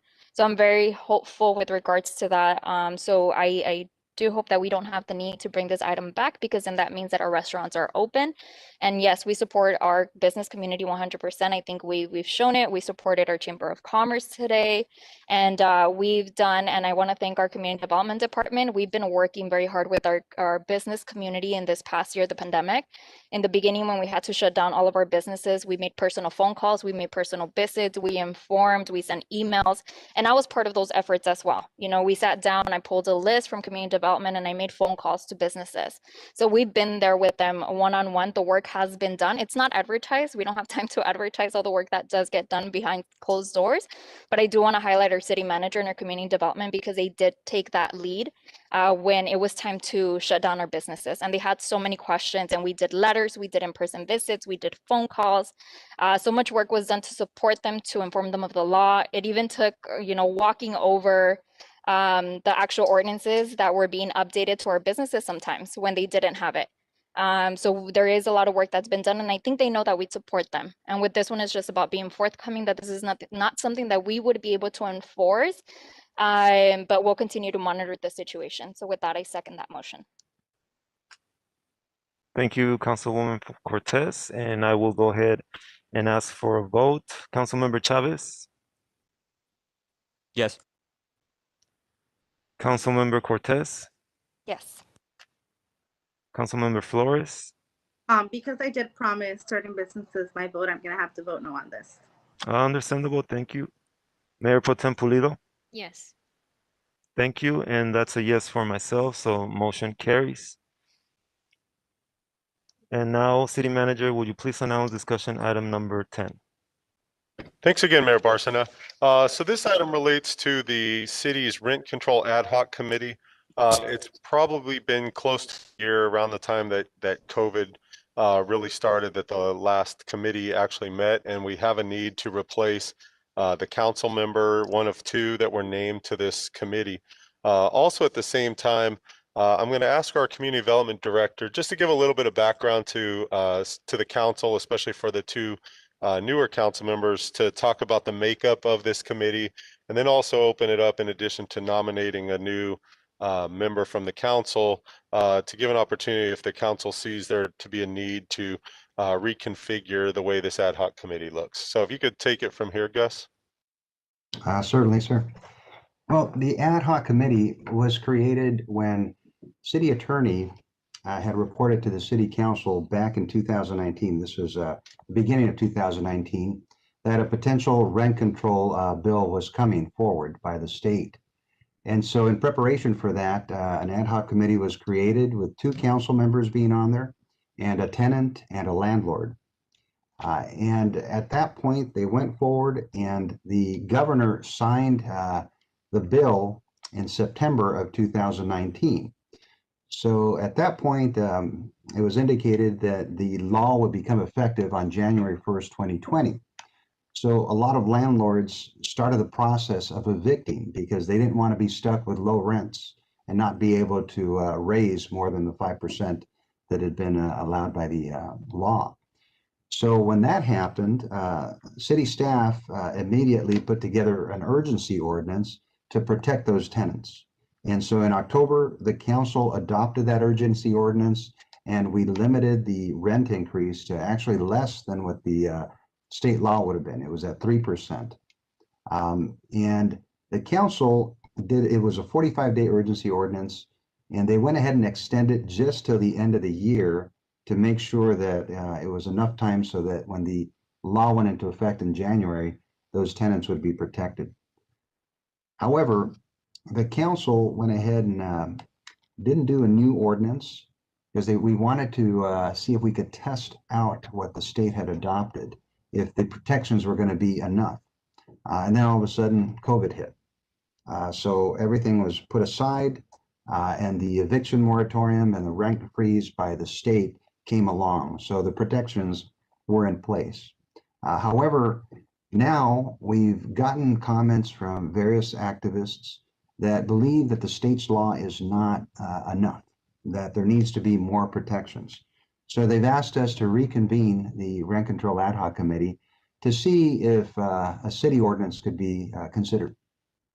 So when we looked at that, we figured, well, there's a vacancy. So now that's why we're here before you to fill that vacancy, but also to ask you, do you want to keep it with 2 council members, a tenant and a landlord, or do you want to add more to that ad hoc committee? The last time we also added a realtor just to have a say, in that part, because we felt that by having a realtor, they could give us a sense of how the market is doing and so forth. So there was actually 5 members that met before the urgency ordinance was put into place. So that concludes my report. Thank you. And I will go ahead and give a little bit of background before I open it up for comments, just because I have met with some of the local groups that are invested in this particular subject. So I have met with a couple of groups that are interested in passing a rent control measure or resolution, and I tend to agree that we need a better representation on that rent control ad hoc committee, due to the fact that we have a very high proportion of renters here in the city. So before I open it up for comments, I just want to propose an idea, and you guys feel free to comment on this as we move forward.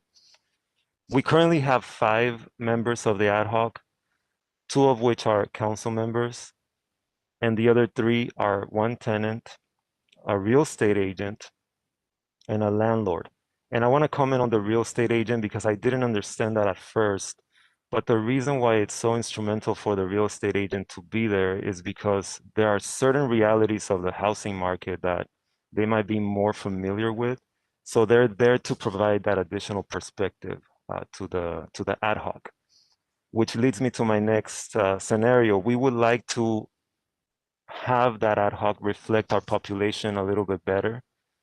And that is why I would like to propose that we grow that ad hoc committee to include 2 additional members, one of which could be a tenant, and the other one could be a representative from one of our local organizations. And the reason why it's 2 and not just 1 is because if we only add 1 more, that will leave us with 6 members.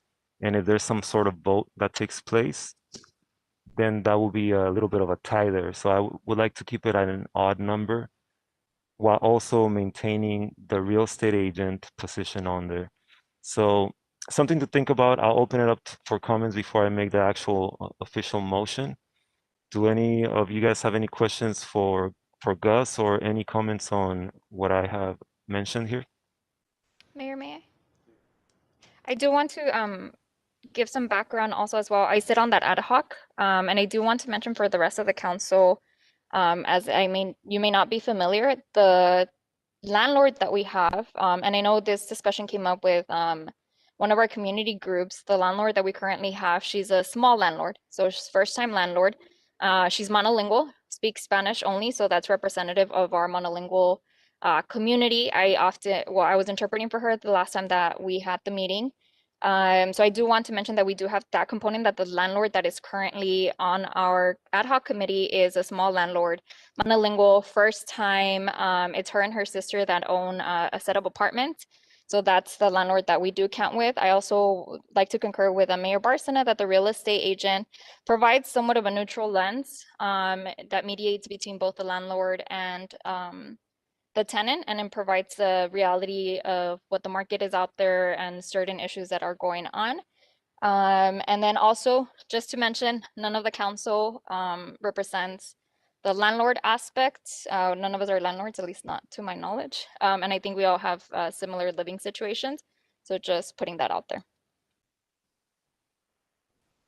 Thank you, Council Member Cortez. Do I have any other comments? Mayor Barcena, if I may. Go ahead, please. Thank you so much for getting this forward for the rent control ad hoc. This is, I remember my first council meeting. This is something that I felt like we needed to put a lot of attention to. I've attended a rent control ad hoc committee back in 2019, pre-COVID. We did have a couple of I think it was developers, and we had a couple folks who actually called into public comment today, which was good. And I'd always felt like we needed to have a little bit more community representation, seen as our statistics in terms of data as far as residents here in our city. 80% of our community is renters, right? With that said, I think it's also valid to say that the other 20% is to an extent landowners, if not agencies that own some residences here here in our city. I'm glad that this is being brought forward. I'm glad that the wheels are rolling on this, and I applaud Councilwoman Cortez having been on the rent control ad hoc and continually serving on this. Thank you. Thank you, Councilmember Tavis. Any other comments or questions? Mayor, if I may, this is Please go ahead. Flores. I don't know if you can hear me or if I keep going in and out. So if you lose me, just know that there's something going on with my internet. But either way, I just want to say that I am completely in support of rent control in the city of Gardens. I do know that our residents, renters make up about 80% of the residents here in Bell Gardens. And we're here to support them and be there for them. And like Mr. Barcena said, there is some truth to this, right? The real estate and property owner method to it that we also have to consider. But I do think that there needs to be some refreshment in the ad hoc committee.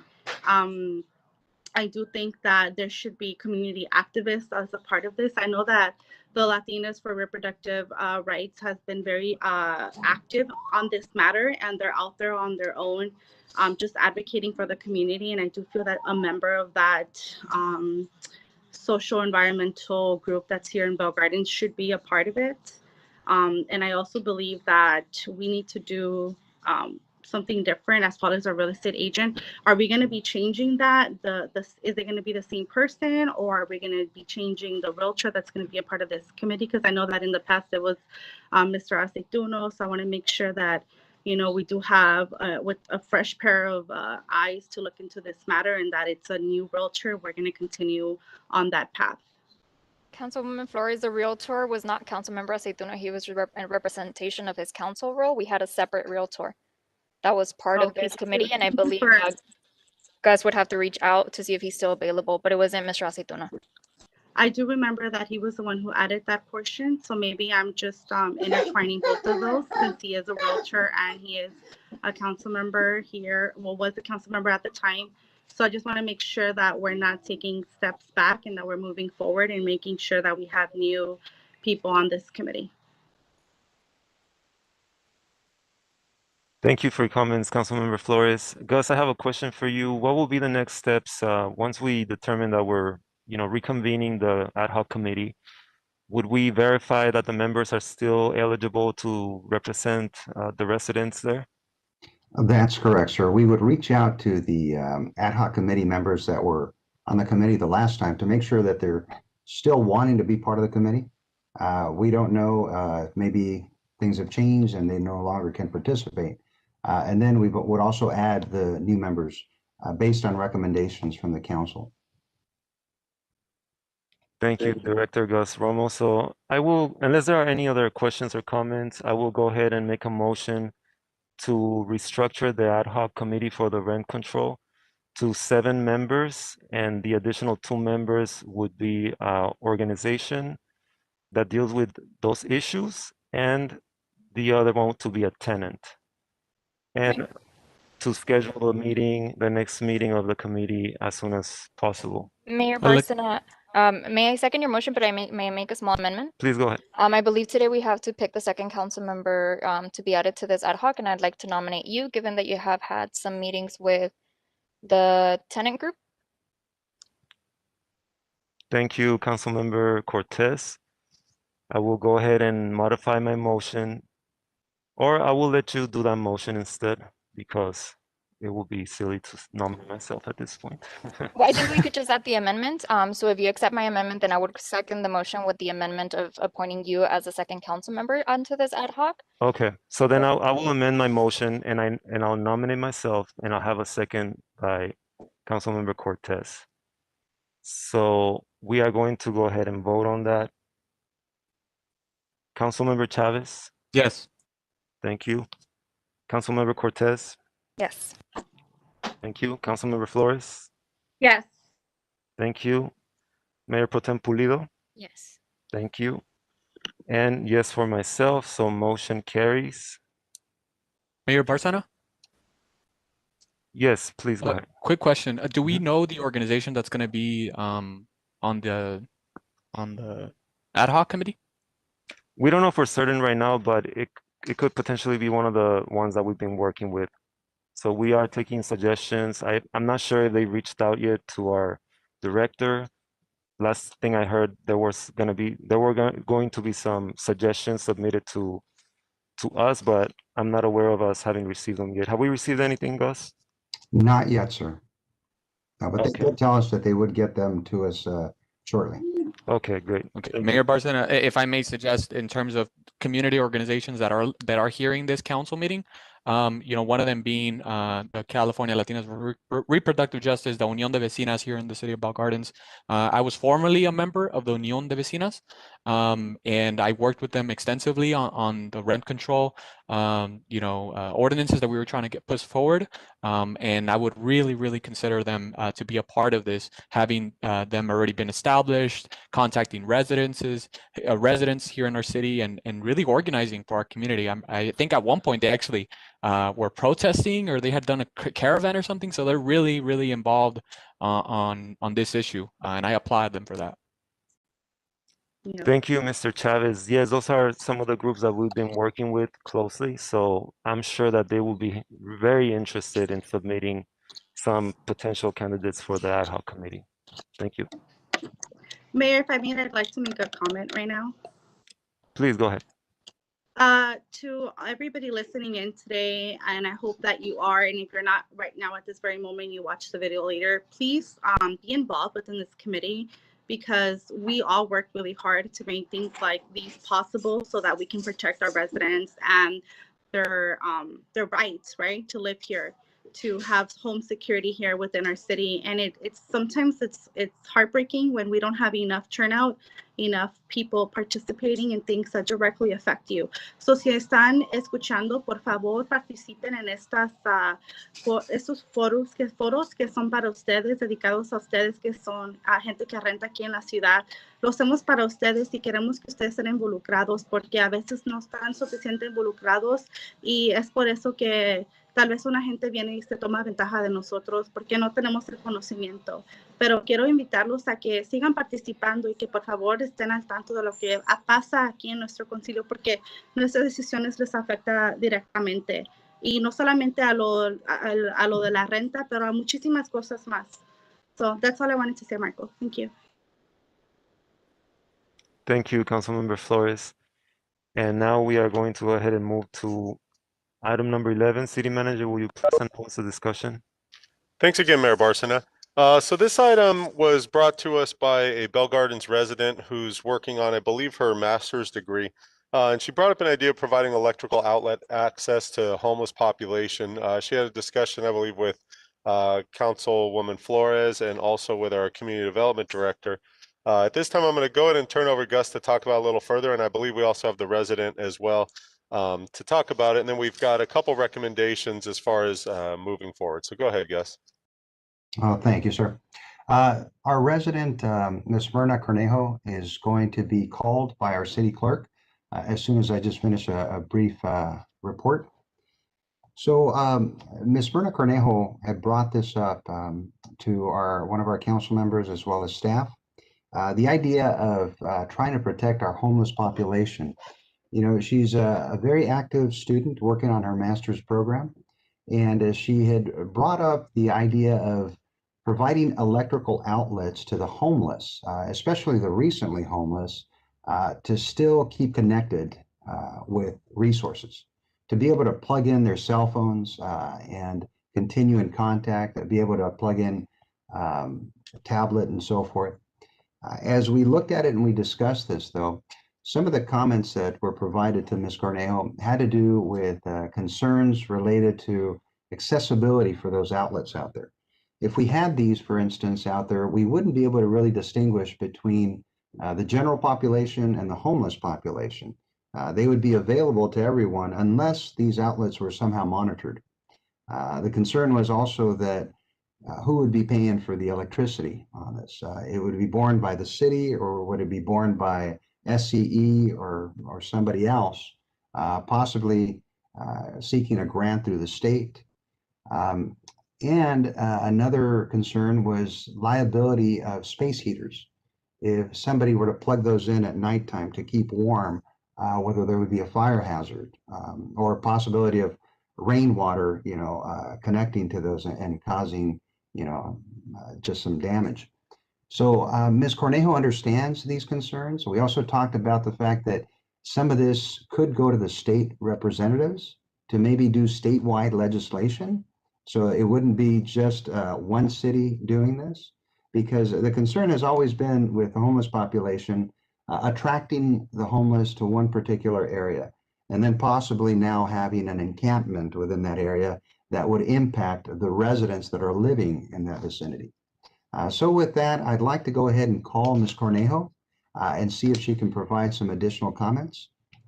Ms. City Clerk? Thank you, Gus.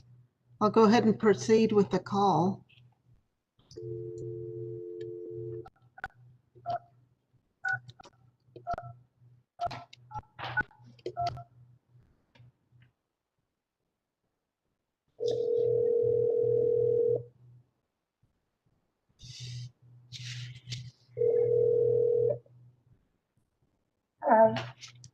Hello, Mrs.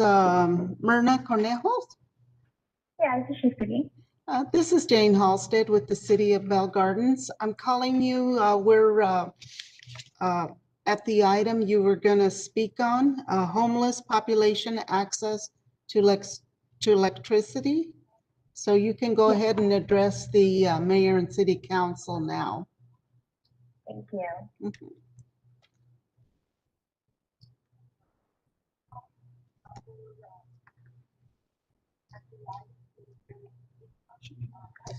Oh, are you streaming? I am. You need to mute that, and then because it's kind of echoing on the phone system. Got it. Thank you. But go ahead and proceed with your comments now. Thank you so much. Good evening, City Council and staff. Thank you so much for having me. It's really a pleasure. Thank you guys for introducing me and also the project idea that I brought to you and to Councilwoman Flores' attention. Like Gus mentioned, I am a citizen of Bell Gardens, and I'm also a USC student completing my master's in social work. So a lot of this idea has been motivated by a lot of my values and what I've seen through my work. Currently, as a school-based counselor, we are facing a lot of challenges in reaching not only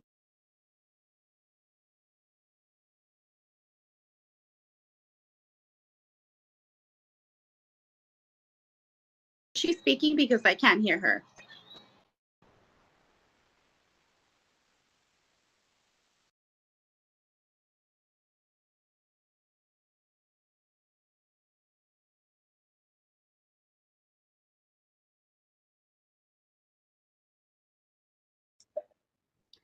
Ms. Cornejo, we cannot hear you. trying to cater to perhaps allowing the unhoused community to have access or alleviate at least one of those barriers that they have. As many of you might be aware, the homeless population has the need to, contact shelters, food availability, get in contact with service providers, speak to a doctor, speak to the police department if they're in danger. And we might not think about those things on the daily, but it's very important that we still cater to our community. And in some way, the unhoused population is also part of our community, whether or not we want to make it an emphasis. Like I spoke to Gus and also to Councilwoman Flores, we could work with this in a way to make it more environmentally friendly. We could propose this as a green initiative or a green project so that we also are still very aware of environmental justice. And I would be willing to also, volunteer my time doing grant writing or anything that really benefits this project, since I'm very passionate about it. And I do want to see it moving forward. Thank you. Thank you for your time. Thank you for your comments. Thank you.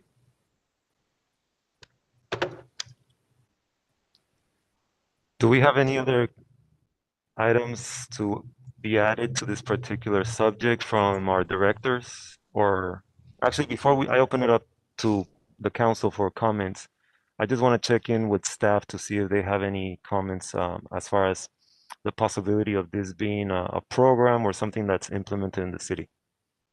Mayor Barcena, just in speaking with our community development director, we've got two recommendations there. One is kind of very bland and just says determine it's not feasible and take no further action. But I think in talking with our community development earlier today, this is something that we can continue to look to see if there's opportunity here, and also continue working with the resident that's taken an active interest.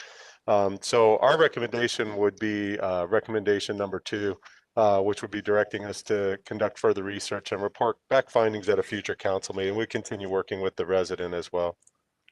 Thank you, City Manager. I'm opening it up now to the council for comments or questions.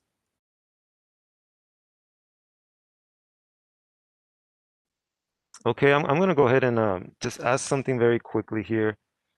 I know that we are working very hard to provide additional services during this pandemic, and some of those services haven't been fully executed due to the restrictions that the pandemic imposes on us itself.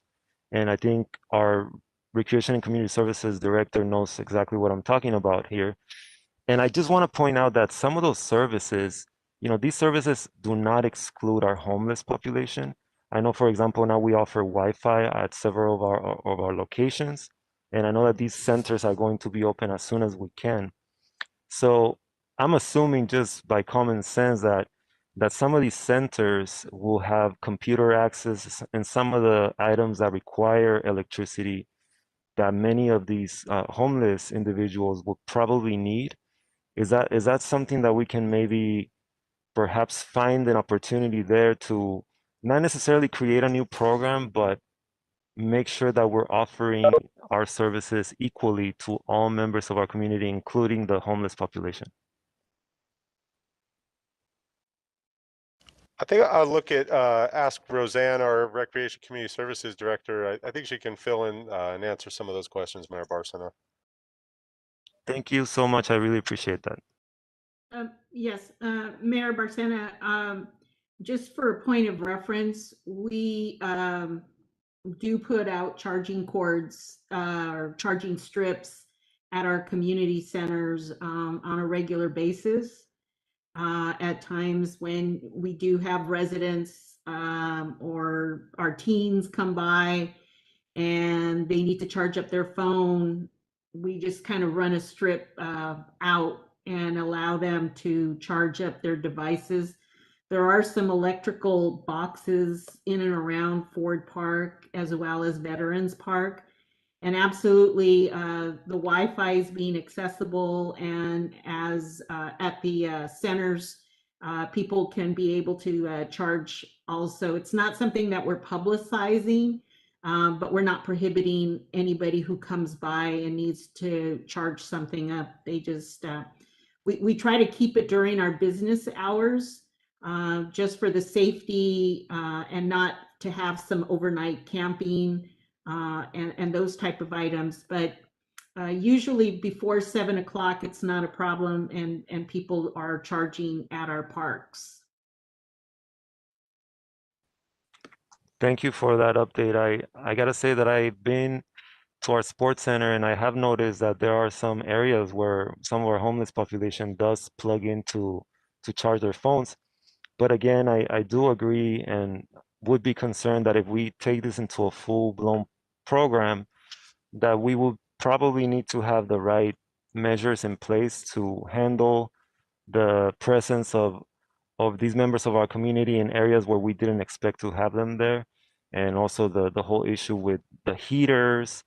So it becomes a little bit complicated, but I am glad that there are opportunities for us to use our current services, and perhaps as we continue to open up after this pandemic, we can advertise these services more broadly to all members of our community. Anyone else have any questions or comments? Mayor Barcena, if I may. Go ahead, please. So homelessness is very important and true to my heart, and it's an important issue that I really, really want to tackle and try to figure out and address. And I'll continue saying that until the end of my term and until I finally have a really good sense of it. I'm glad that this is being brought up. I do still have some concerns that staff has mentioned is regarding like if someone puts up a heater or something like that during when it's raining, how will that be mitigated or regulated? What can we do? The last thing we want is a fire in one of our parks, right? So I feel like those details need to be ironed out. I think it's also important to indicate that, I think that there is a substantial amount of homeless folks, whether residing in the exits towards the freeways, or in the riverbeds. Obviously we have Ford Park, which is nearby the Rio Hondo riverbed. And the last thing I would want is for, homeless from other cities, even though it is a regional issue, or I guess the whole state issue, right? Hey, you know what? If homeless folks start saying, you know what, we should go to Bell Gardens because Bell Gardens has free electricity, and now the homeless population becomes even a more difficult. It becomes a huge burden, and for whatever reason, our electrical supply can't handle, or we're gonna have too many outlets sticking out, right? That's how I can see it down the line if this were to become something really big, right? I think on the surface, the resident who called in, I think she believes she was a student at a master's student at USC. Hey, fight on. I'm from USC Price, doing my master's there. You know, we're always trying to figure out ways and solutions to tackling these issues. I applaud this resident for trying to work with our city and saying, hey, you know what, I'll dedicate my time and I'll dedicate my input to try to bring solutions to this. I will say, and you know, me being a student as well, the services that USC provides, whether that's through professors or through the centers that we have, they're always seeking opportunities to work with us on our projects that we're doing on the side, or potentially working for our capstone degree, for our capstone, which is usually the final product we do as master students. Seeing as that's an opportunity to work with an institution, I'd like to see that, right? Yeah, that's kind of my input. I think on the surface, the idea is good. You just need to iron out and figure out those small details. As I mentioned, the last thing we want is a fire in our park due to one of these outlets getting being connected to the when it's raining or something like that. But I think and then also more homeless population and us not being able to figure out how we're going to work with everybody. I'll be touching on this a little bit in terms of the homeless population a little bit later in my council member comments, because I do want to mention something I did last week. So with that said, I'll leave it on that. If any other council member has any comments on this, I think it's very important. And I'm glad that this homeless a way to figure out this homeless issue is being presented, or some way to kind of give them services, as many of them do not know about these things. Thank you, Councilmember Chavez. Any other comments? Yes, Mayor, if I may. Please go ahead. Okay, so first off, I want to thank you, Myrna, for taking this initiative and bringing this to us. It's very rare when residents get this involved, do the research, and then present it to council members. And I want to commend you for your efforts and for being so forthcoming and trying to help our homeless population here in our city. I do want to mention that I'm going to be meeting with our senator this Wednesday, and something that I'm going to be presenting to her is this particular initiative, and I'm going to pitch it as a solar initiative, because then it becomes free, because there's a lot of renewable energy grants, and I think that this is a win in any legislative pocket, right, to say that they were able to bring renewable energy into the Southeast region, who does not have that currently, and to serve its homeless population. So I do believe that this council does have a huge advantage to be able to put this forward and help our homeless population, and be able to help our legislative bodies, both at the assembly level and the state level, so that they may be able to legislate accordingly. And we would need something like this to continue to go forward, whether it be to do more research or to just look at other options that are available. I think it's very vital that this council move forward with something like this, because it would be beneficial not just to the homeless population that we have here, but as a region, all of the cities would be that this is something that all of the cities would want in their area. And I don't want to speak for anybody, but I do know that we are all progressive individuals who want to see our communities thrive, and this is definitely something that would be beneficial not just to our homeless population, but to our regular residents. And I want to mention something Myrna spoke about and shed light to me, is that the city of New York already has all of this, and it's already been planned forward, and many grants have been handed out to be able to have this in their cities of New York and the surrounding areas and regions that are underrepresented and underserved. So I want to make sure that we all know that in moving forward with this, we are actually not just ahead of the curve, but we're actually doing something that other cities have already done, progressive cities. And I think that this is something for us to really take a win for. Thank you. And now I'm going to open it up for motions. So the motion, Gus, would be to receive and file and do more research, or what would be the actual motion, Gus?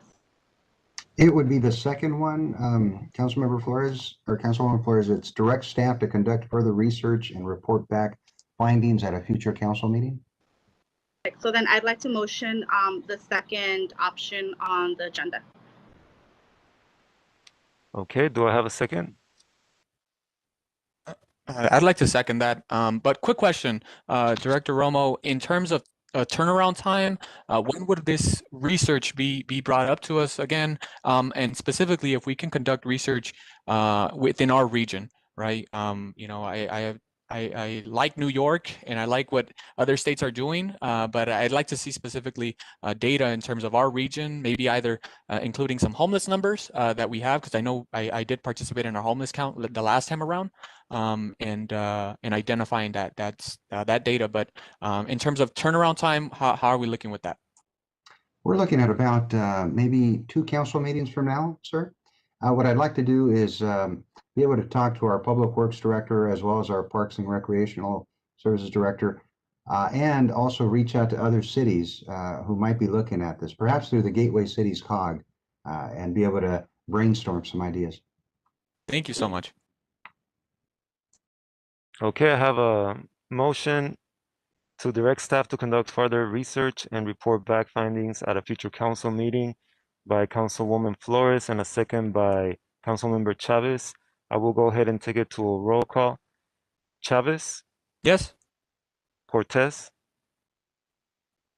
I'm sorry, it didn't go through. Yes. Okay, that's a yes. Flores? Yes. That is a yes. Mayor Pro Tem Pulido? Yes. Thank you, and that's a yes for myself, so the motion carries. Moving on to item number 12, local commissions appointment list. City Manager, would you please present item number 12? Thank you.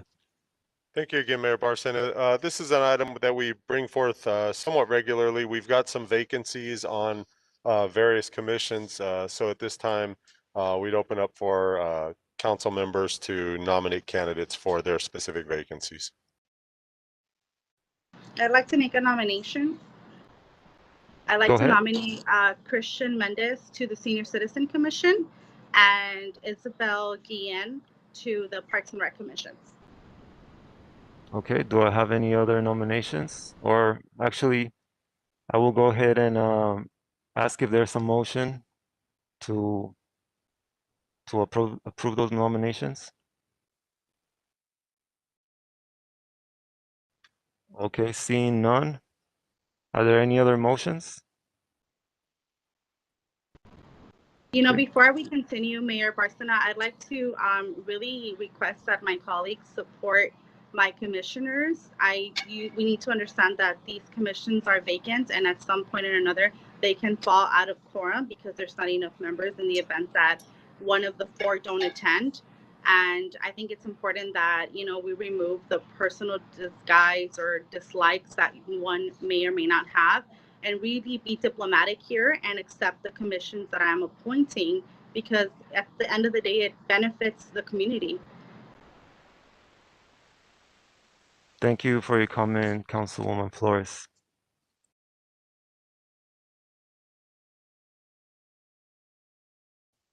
Okay, moving on to item number 13. City Manager, would you please announce item number 13? Mayor Barcena, I'll defer to our city attorney on this one. Yeah, Mr. Mayor, members of the City Council, it would be appropriate to continue this item to the next regular meeting. And if we Thank could you. get a motion- Thank you, Mr. City Attorney. Thank you. Okay, now we're gonna be moving on to public participation on non-agenda items. City Clerk, are there any speakers? Yes, there are, Mayor. We've got 6 speakers that have requested to be called, and then 2 emails to be read. So I'll start with the first one. The first one is Guadalupe Barate.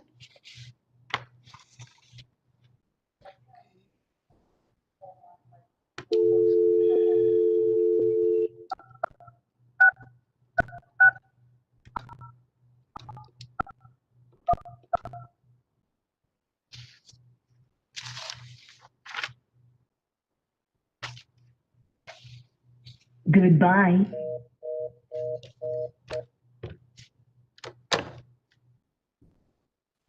The next one is Mark Alamillo.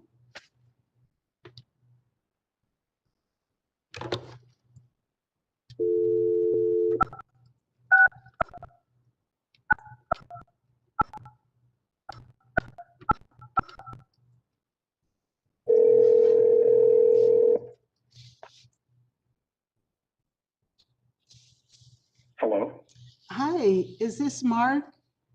Yes. Mark, this is Jane Halstead with the City of Bell Gardens. I'm Yes.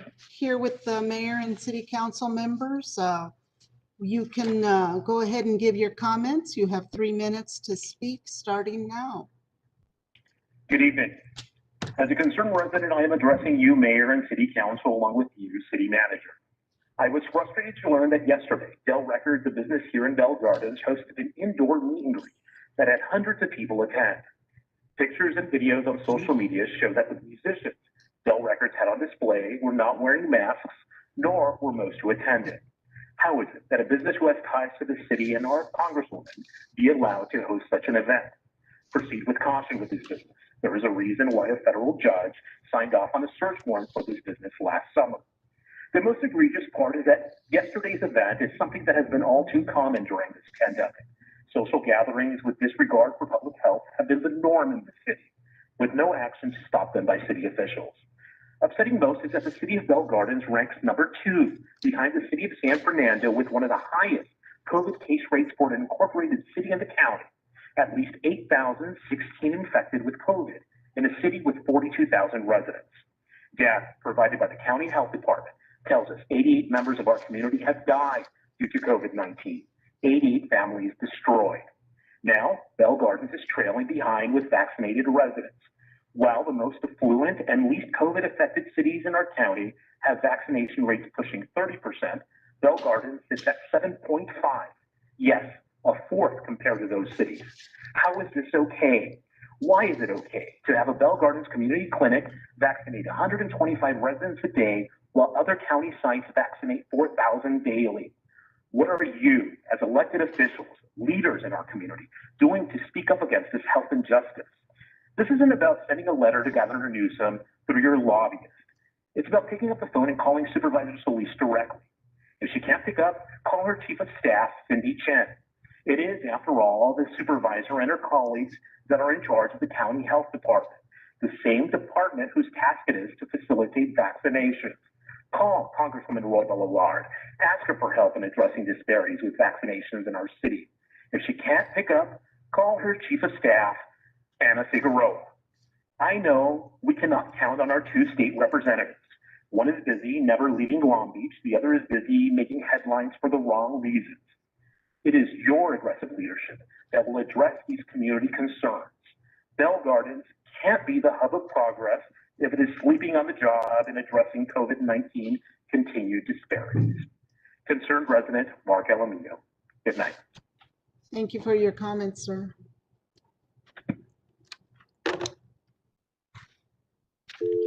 The next speaker is Daniel Reese.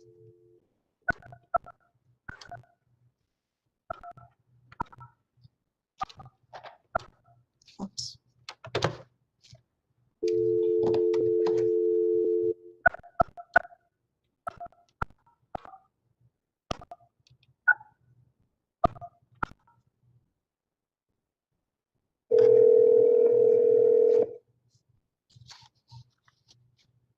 Hello, this is Daniel.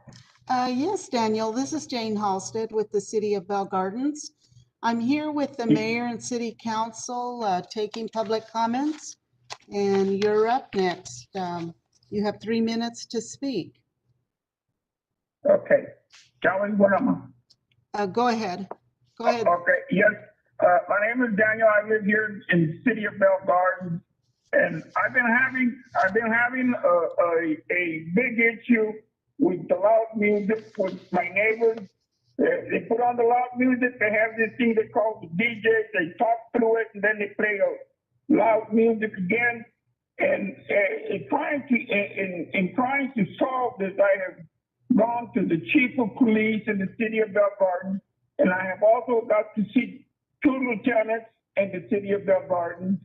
And there's no resolution after 2 years, maybe more than 2 years. I've had absolutely no resolution.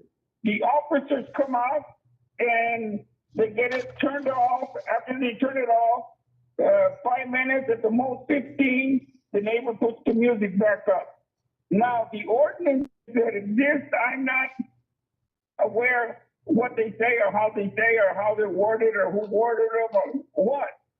So if after 2 years, my issue with the neighbor and the loud music and the DJ is not resolved, I really appreciate if you look into the ordinance, or look into my particular issue, see what's happening in the police department, see what's happening with the ordinance people. I talked to the people also from code enforcement or building and safety, because this particular neighbor is in the garage out of which he operates his DJ setup.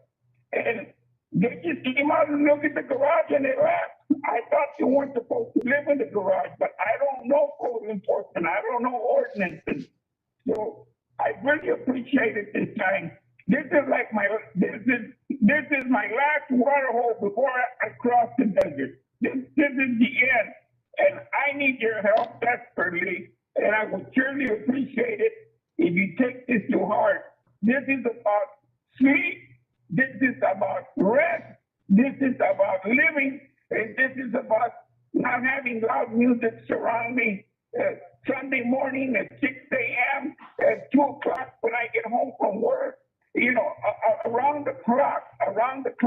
So will you please look into the ordinance and see how you can help the police department? Thank you for your comments, sir. Before we continue with public comment, can we please have staff please write down his name and number, and can we reach out to him and follow up on this public comment as soon as possible? Thank you. Our next speaker is Michelle Hernandez. Our next speaker is Michelle Hernandez.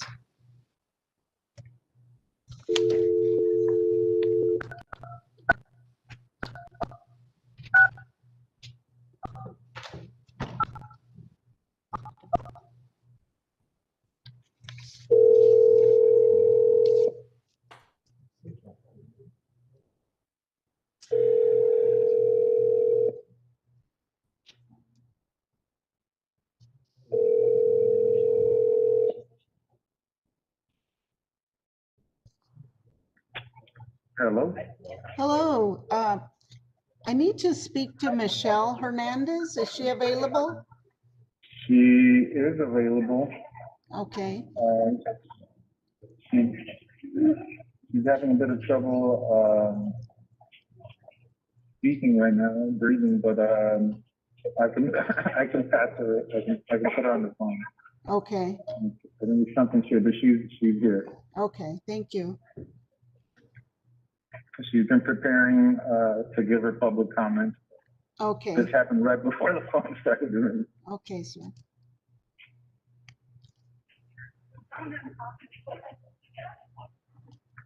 Right. She's asking me to give part of her public comment. So she's been calling in support of Lupita on behalf of the Unión de Vecinos. So are you going to give her public comments? Yes. Okay. Oh, So, she's here. okay. Can you turn down, can you mute your television set or your computer? Because it's echoing. Sorry, can you repeat that? Can you mute your, the council meeting is like echoing. So however you're listening to it, can you mute it, please?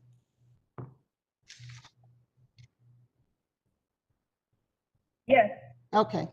So I'm here with the city council. My name is Jane Halstead. I'm with the mayor and city council at the council meeting, and I understand you want to state some comments. You have 3 minutes to state your comments starting now.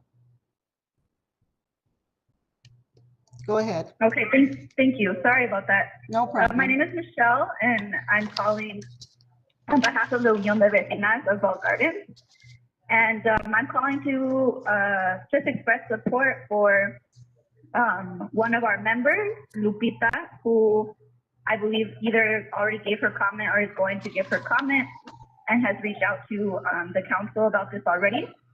But her home has been run into 3 times off of Foster Bridge and Suva Street. And given how many times this has happened, it seems that the city really needs to do something to prevent damages to the family and this home. And so we're hoping that we can get the city to install speed bumps and maybe sit down with us and have a conversation about other ways that we can solve this issue. The family has been put through a lot and has been physically injured as a result of these collisions. So yeah, I was just calling in support of Lupita and to see what we can do. Thank you. Thank you for your comments, ma'am. Madam City Clerk and City Manager, can we please just make a note? I believe she was referring to the caller that was not able to pick up. If we can please just reach out to them and feel free to connect them if they need any help from my end, but if we can see what their complaint is exactly and see what action we can take. Thank you. Okay.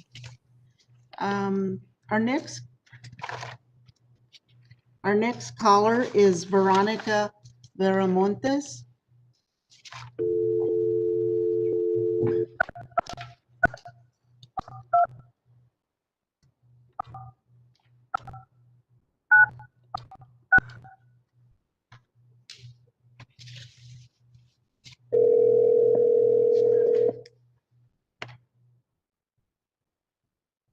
Hello?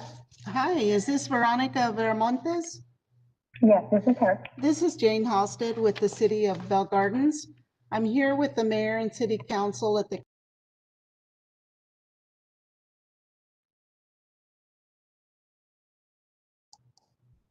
and I understand you want to state some comments to them? Yes, I'm ready. Okay, you have 3 minutes to speak. Thank you.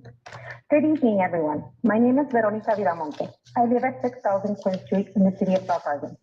I have lived in this beautiful city for over 25 years, and in the course of those years, I have constantly been harassed by code enforcement officers over every minute thing while watching my neighbors get away with the same violations I am being told to correct. I am addressing you today to voice my frustration with the correction code ordinance BG section 16.20.020 item 16 that I am with clean new I currently covered my carport with clean new tarp, tied and secured to give my girls a safe and warm place to be able to play, do arts and crafts, and do their virtual classes like dance, art, and music, and just a place to hang out. With the pandemic, we are not able to do much, but creating this space to do classes has given them a place to play and shielded them from the cold while giving them privacy. My neighbors across the street had a pop-up tent for more than 5 months, and it was fully enclosed around with tarps. I watched the top tarps wither away, look scruffy, but it still remained up. I enclosed my carport on January 1st for my girls, and not even a month passed when I was given a notice of code violations to remove my tarp. In this pandemic, this enclosed space gives my girls a safe, private place to do their virtual classes, their dance class, their art class, their music class, a private place to play, shielded from the coldness. I have no other space for them to do their activities in a private warm place. I ask that due to the pandemic and the unique situation we find ourselves, you permit me to keep this enclosed space my girls greatly need. I thank you for your time and consideration. And just to think, I'm not the only parent going through this. I know that. But I have no space in my house for my girls to do dance class. I have no space in my house for my girls to do their guitar lessons. I don't have a huge table that I can set up inside my home where they can lay out their arts and crafts so that during this time, this pandemic, which these are activities they would be going out to at a community center, at a music school, at a dance academy, class. They can't do that at this point because of the pandemic. And I gave my girls this space I didn't have it for less, when it was a warm weather, they did it outside. I was okay with that. But during this rain and coldness, having my girls do their activities with no protection from the coldness, that's heartbreaking to a mom because I have no other place for them to do it. And to see others around my community have the same thing and not have them take it down, but have. Thank you for your comments.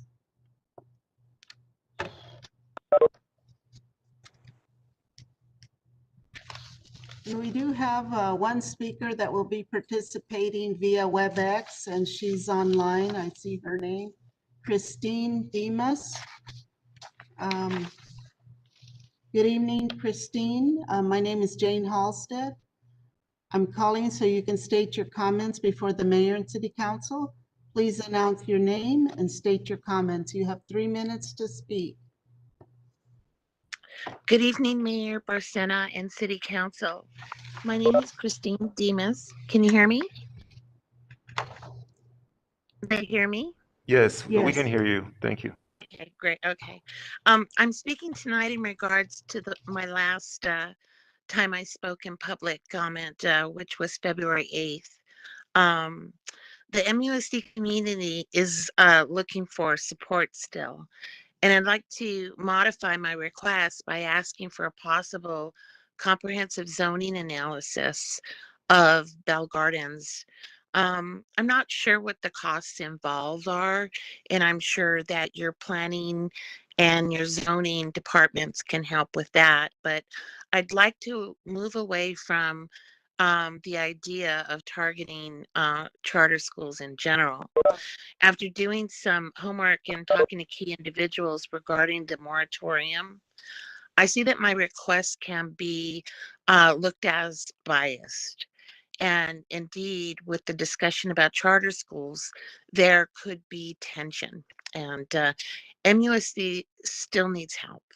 And without outside entities pushing their agendas on the MUSD community, we feel helpless and without a voice. So the law has been created to protect charter schools, but not the communities in which they are located.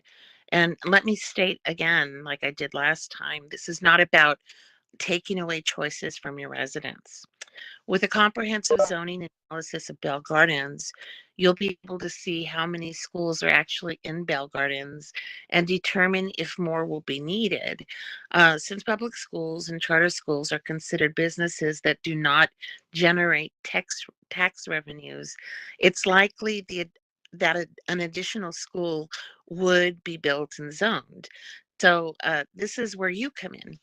The mayor and city councils can determine whether another school is needed in the community. And of course, this is where talking to planning and zoning departments comes in. But the discussion and request should simply be about how to better plan and zone your city for increased tax revenues. So I'm sorry. I'm looking a little bit ahead here, and I want to give you an example. So the city of Huntington Park went through a similar situation, and Huntington Park has shown a way to complete a stay on building on all school building.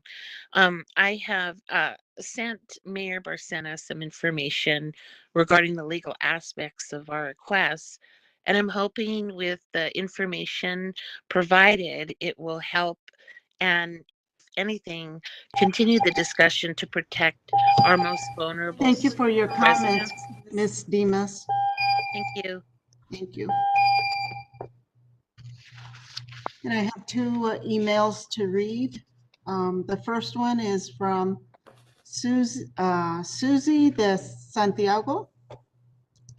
Good afternoon, council members. I am Susie de Santiago. I live in the neighboring city of Cudahy, and my parents still reside in Bell Gardens. I and my sisters are Bell Gardens High School alumni. I'm writing to urge you to place a moratorium or enact a resolution preventing new charter schools from entering the city of Bell Gardens, especially during a worldwide health pandemic of COVID-19. To name a few reasons, charter schools do not serve all students equally. They handpick the best students from public schools by using a so-called drawing. Due to a flaw in Prop 39, charter schools can collate by forcing public schools to give up unused classroom space. In most cases, the public school unused classroom space is used as a computer lab, science lab, art and music classrooms, parent centers, and for many other valuable resources. Charter schools encourage segregation when they collate at public schools. This can create animosity among us students of both schools since they follow different rules. The battle to end segregation is ongoing in low-income communities of color. Charter schools are public schools using public funds to operate as a business. None of the charter board members have a background in education. They are bankers, consultants, lawyers, and executives. They're people who know how to make money. Again, I am here to support the City of Bell Gardens community and MUSD community in urging you to place a moratorium or enact a resolution on new charter schools. Thank you. Susie de Santiago, community member and public schools advocate. And then the final email is from Tavina Quintana. Hello, Bell Gardens City Council. My name is Tavina. So sorry. And I am a resident of Cudahy, but work for MUSD. I again am writing to express the urgency of the council to create a charter school moratorium. Huntington Park has been successful in this. Last week, I was saddened to hear nothing from the Vice Mayor Council Member Lisette. I did hear that some council members were on the side of public education. Some felt they can't make a difference pertaining to this subject. I want you to know that you can make a difference with a charter school moratorium. If charter schools can't build in your city, that's a huge step. Charter schools like KIPP are publicly funded and privately run. They come to our cities and suck out our resources dry. Many charter schools steal much more than money from our children. They steal education and opportunity. Please do not do your homework to educate yourself or just know how bad charter schools are in general and how they are in the first step in the privatization of education. Thank you. That concludes public comment, Mayor. Thank you, Madam City Clerk. If there's no objection by the City Council, I will close public participation. And moving on to City Council member comments. And first up, we are going to ask Councilmember Chavez if he has any comments.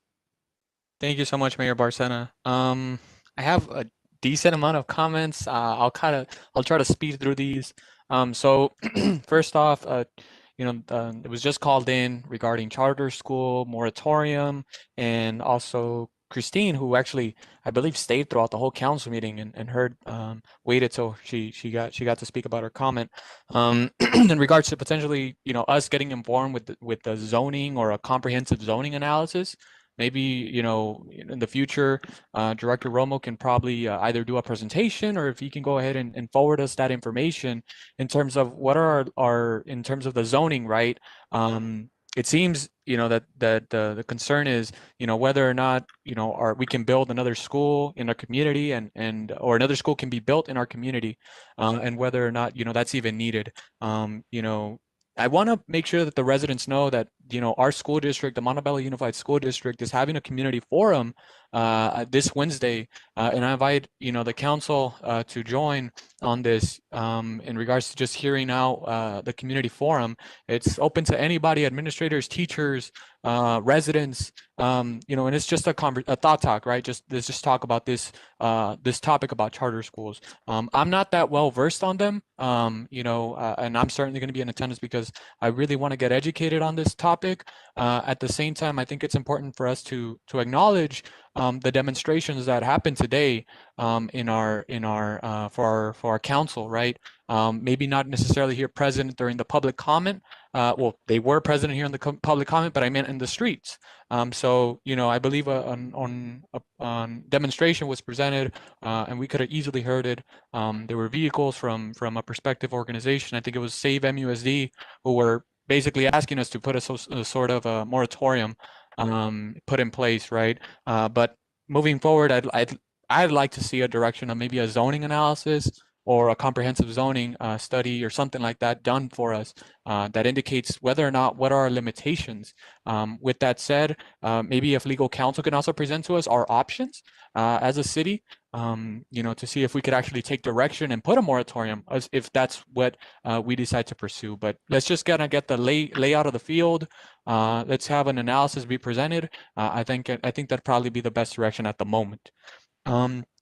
Second thing that was brought up, well, it hasn't been brought up. Well, actually, it was brought up in an agenda item comment, which was regarding housing redevelopment, zoning. Essentially, right, our 8-year plan. I believe our planning commissioners or our planning commission was presented with an 8-year plan to try to mitigate the housing requirements that we have to initiate for the next 8 years, I believe, or so. I encourage all the rest of the council to look into that, right?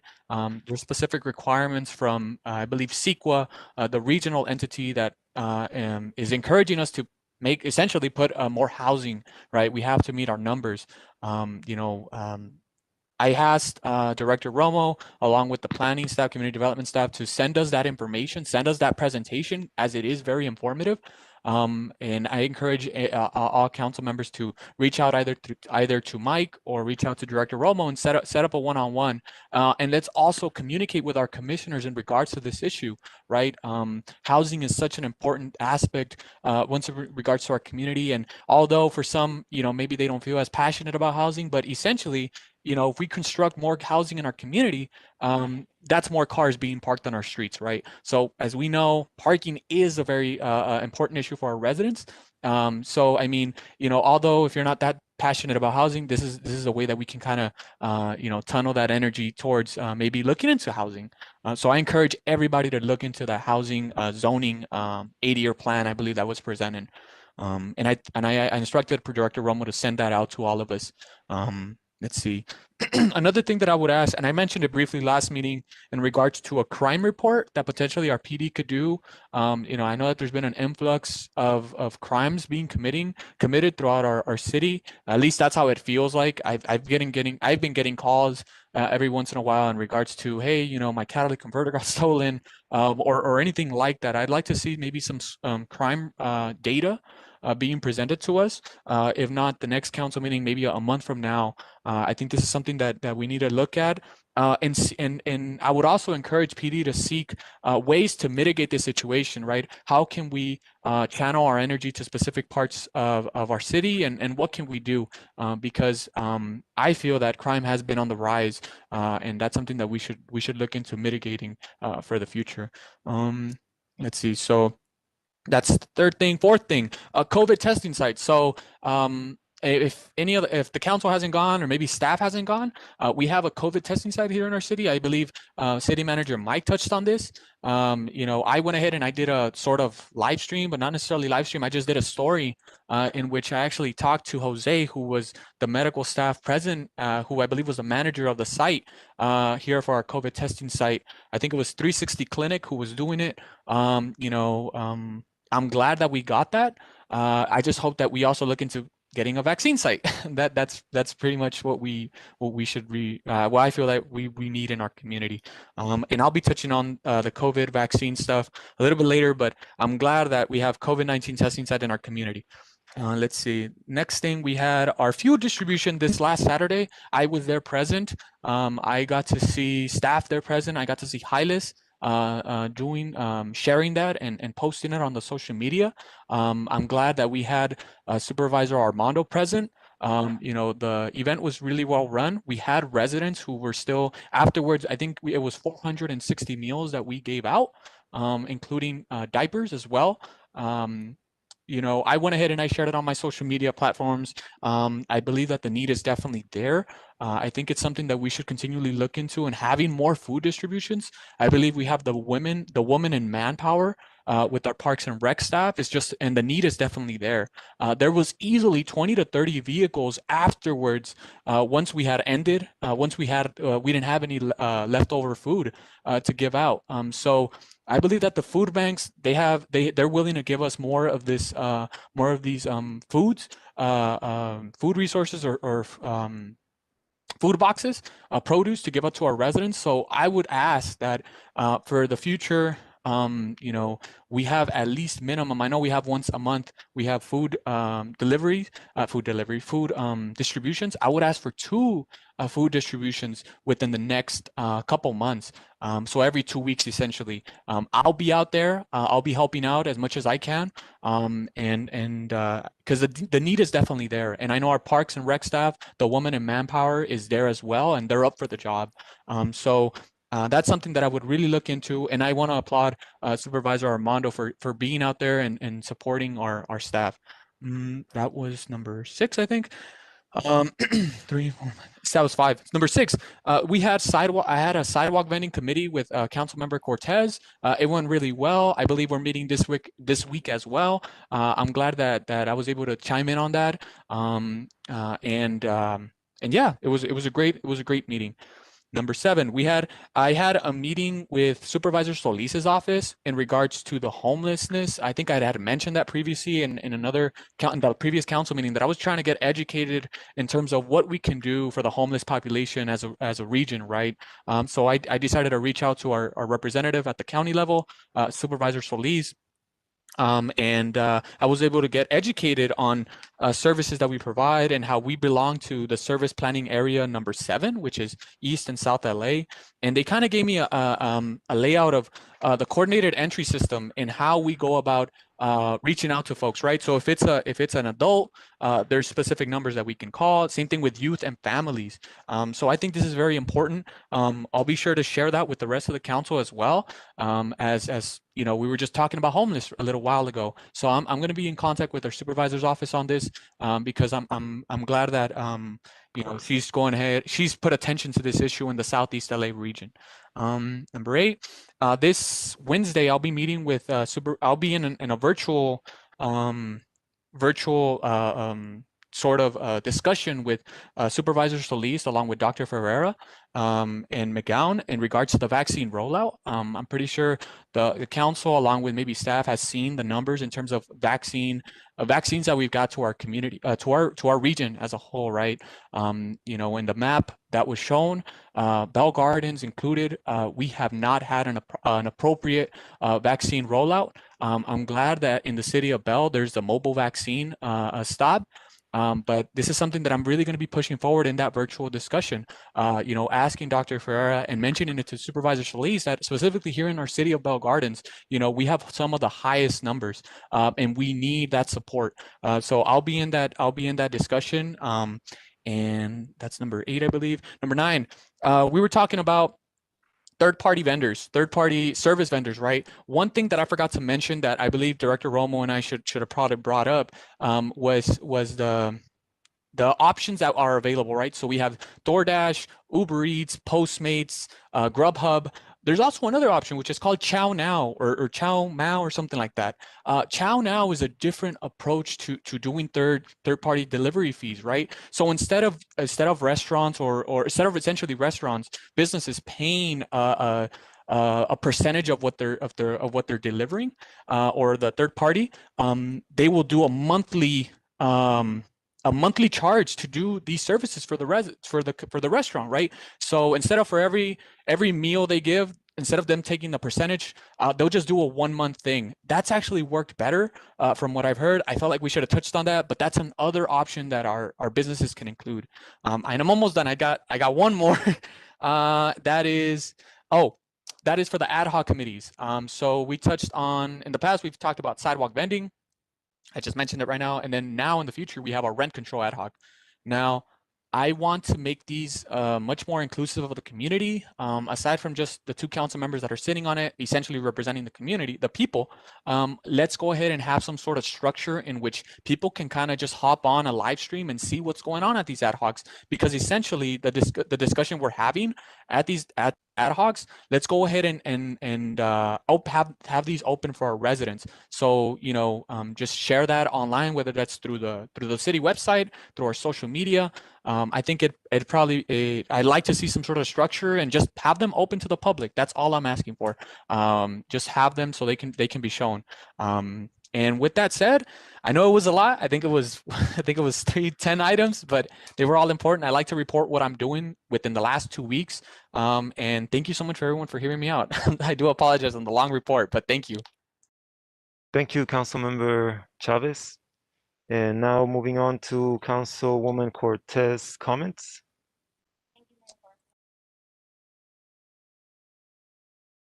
Thank you, Mayor Barcena. With regards to my comments, I want to begin by thanking all of our staff, our police department, our Parks and Recs department, our public works, our city hall staff for another month of great work, for always continuing to work despite all the risks. And despite not being prioritized on the vaccine list. I know that has been a challenge for all of our departments, that our staff continues to get sick and they weren't prioritized. A lot of lobbying has been done, efforts, letters, communications, messages, but now I'm glad to see that partially our law enforcement is now part of that priority list. But we will continue to advocate for the rest of our Parks and Rec staff because they're the frontliners and they continue to work for our community. And although all these events sound great and we want to offer more to the community, we also need to remember that we need to protect our staff as well with regards to the pandemic, because it's still an ongoing pandemic. So I do want to thank everyone for their hard work. Moving on, there was a comment with regards to vaccination rates. I think the council is very cognizant that only 7.5% of Bell Gardens has been vaccinated. Now, that's not a simple solution. It's not a simple answer. It's not about just reaching out to the county. It's also about reaching out to the state. There's so many factors that go into play and with regards to our community. One also being our median age. So as of now, the city of Bell Gardens median age, at least from the last data, is around 30 years of age. So the 65 and older threshold does not benefit our community. We do have a lot of members of our community that have chronic illnesses, which is where we decided to send a letter to the governor so that they can update the tiers, so that they could update the faces, because until they don't update it at the state level, then the county cannot update it at the county level. So it's important to understand the levels of government and how the vaccines are coming through and where we do need to lobby. Now, we have reached out to the county on multiple occasions since the beginning of the pandemic. We understand that resources are limited, but we do continue to advocate for our community. We're not just sitting here. At least, you know, I have been fighting for our community. I have been lobbying. I did reach out to the LA Times as they covered our story in the beginning of the pandemic with respect to the inequity in the city of Bell Gardens. We didn't have testing in the beginning, so we didn't have reflective numbers in terms of how many people were infected initially.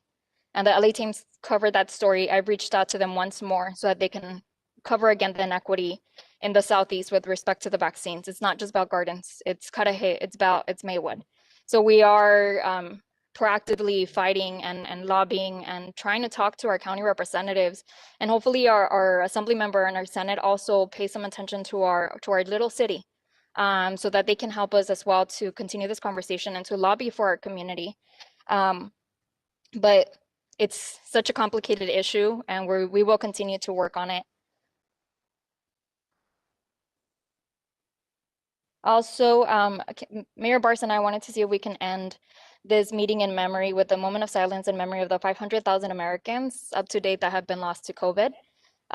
That's just in the US, but there's so many worldwide. Personally, I just lost 3 family members to COVID in 1 week. So Absolutely. if we can just end that in memory of. Of course. And that's it for me. Thank you. Thank you for your comments, Councilwoman Alejandra Cortez.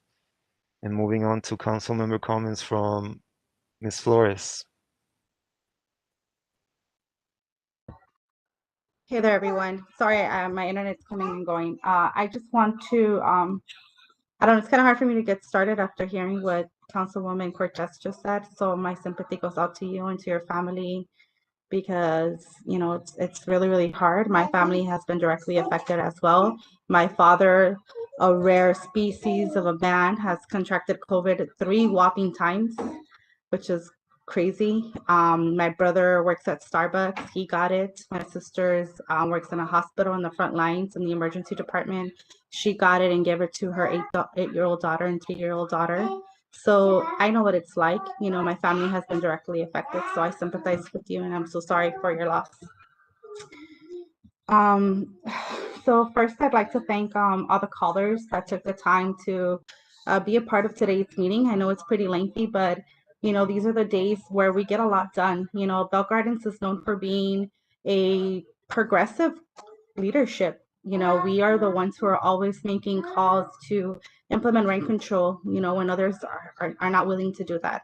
And I'm very proud of our staff who puts these, you know, memorandums and do all the hard work, like Gus, who's, you know, really, really working out their day and night, and Chow and Mike and everyone who puts in, you know, their 2 cents to make this little city run.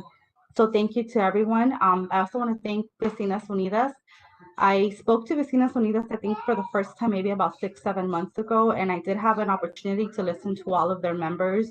And I have to say that, unfortunately, this is not the first time we hear from them. Mrs. Lupe one time called this very same council and was devastated, crying. She could not finish her sentences, if you guys remember, that a car had run into her house. And thanks to it, she's unable to walk, unable to work, and she's been very, very affected by this. So I don't want her or any other member of the community to feel that their concerns are falling onto deaf ears. So I hope that we can really do something for her, something to save her life, because that's how deep and important this is. I also want to talk about how it's important that we become servants of the community and not self-serving, and to, you know, practice what we preach. And we're going to say we're going to work together. Well, let's work together, because it seems that, you know, we say those things, but when it comes down to it, it's really hard for you guys to act on it. And this is for everybody, you know, who is on this council, because, you know, it's really easy to talk the talk, but when it comes down to walk it, well, let's walk it, you know. But anywho, moving forward, most recently, Acela Collaborative met with the White House virtually. We talked to the COVID-19 relief team, and we demanded vaccinations for our region. For those who do not know, I know the council does, our region has the most COVID positive residents in the nation. And our vaccinations are necessary. They're an emergency. You know, our community is dying. And this Wednesday, when I meet with our state senator, I'm going to reiterate that message, that we need our testing, we need our vaccines, and we can't expose our educators and students and let them go back to school without having not been vaccinated. You know, it's absurd that's even something we're looking at, you know. And it's the same thing for all of our frontline workers, like Mrs. Cortez mentioned. So I just want to say that, you know, we're out there, we're working it, and we're really, really doing whatever we can to help our community. And also, I want to say something else. About 2 or 3 meetings ago, I want to say that Mr. De Leon called in and offered to submit numerous forms of proof that he was a resident of the city. And to this date, he's failed to submit any of those documentations. So since he opened that door, I'd like to give direction to the city clerk to verify the voting registration form for Mr. Andrew De Leon. You know, we should use the same process to verify council members to apply to commissioners, since they are, you know, under oath of the city. And we need to make sure that we're picking talent from our very own city. Sometimes our residents, you know, they go off to college and they don't come back because they feel that there isn't enough opportunity for them here in their very own city. And it's because of actions like this, when we appoint people who don't live in the city, and we lose out on great talent. There's many people here that are able to accomplish this goal by being a commissioner. And I also want to invite you guys to please look into appointing more women. Up until recently, I think that I had the only female in the commission. I know that Marco Barcena appointed a female into the Parks and Rec, and I know that Alejandra recently did as well. So I want to invite you guys to make sure that we're looking at that and make sure that there's a gender equity amongst our own appointments. You know, we have to practice what we preach, and we have to make sure that there's equity among our own planning commissions and, you know, other commissions, et cetera. So with that, I want to close off my comments and wish everybody a safe night and make sure that we're still wearing our mask and we're still sanitizing, because COVID is nowhere near gone. And that's all for me. Thank you. Thank you, Councilmember Flores. Mayor Pro Tem Pulido. I would like to thank everyone who asked to be called in and those that submitted a comment via email. Your input is always taken into consideration and very appreciated. I also want to thank all of our wonderful staff who put together all of the reports that we discussed today and for helping us better understand the options that our city has. Chow, I know that we have you for one more meeting, but you will truly be missed. You're really a role model to all hardworking men and women. You devoted so much time of your life here in our city, and for that, I will always see you as part of the Bell Gardens family. And I'm sad to see you leave, but you taught me so much, and I will always hold you dear to my heart. Thank you so much. Thank you, Mayor Pro Tem. Just want to thank everyone that called in for the comments today. Your input is extremely helpful. We are going to do whatever we can on our side to make sure that we address the issues that you bring up. I personally have a little system that I developed to keep track of people contacting me. If you feel for whatever reason that you're not getting an answer the way that you feel you should be getting an answer when you contact our city hall or any of our departments, you're always more than welcome to give me a call. I try to do my best to track every call and make sure that I follow up so that whatever issues that you are having are looked at carefully. Sometimes we can't do anything about it, but at the very least, I'm here to make sure that nothing falls through the cracks and that we do everything we can to help. So everyone is welcome to give me a call. My cell phone number is posted on the city website, freely available for everyone to access it and give me a quick call or send me a text. I also want to thank all of our council members today. I know that we're making an effort to improve the way that we run these meetings. I appreciate the extensive feedback that some of our council members have, like, for example, Mr. Jorge Chavez. I do want to remind everyone that even though we're a little bit lenient with this requirement, we do allow for 6 minutes for public comments. I haven't been keeping track of the time, but I do want to encourage everyone to go by these guidelines. I know that we are trying to be as respectful of everyone's time here. We know that everyone had a long day at work, but nevertheless, I always do appreciate everyone's input. So thank you all for trying to make these meetings more enjoyable, because that also brings more people to our meetings, and we do want more participation. I think we can all agree with that. I want to let our residents that brought up the school issues that are going on right now, I want to let them know that I'm looking at them very closely. I have been communicating with members of our community, and I've been reaching out to people that are more savvy about these issues that have to do with the Montebello Unified School District. So I am gathering as many options as possible so that as we move forward with any potential action, we are as educated as possible to make the best decision, not only for the city of Bell Gardens, but for our residents and also our partners, which the Montebello Unified School District is definitely very important in our community. So we always keep in mind their well-being, and we will continue to do so. Last but not least, I want to close the meeting in honor of all of the victims of COVID-19. I know there's been hundreds of thousands of lives that have been lost. So I want to have a moment of silence. And also, while we have that moment of silence, just remind ourselves that we're on our way to finishing this pandemic, and we all have to work together, and we all have to appreciate each other, and we all have to respect the guidelines that have been put in place for our own protection. So let's have a moment of silence, please.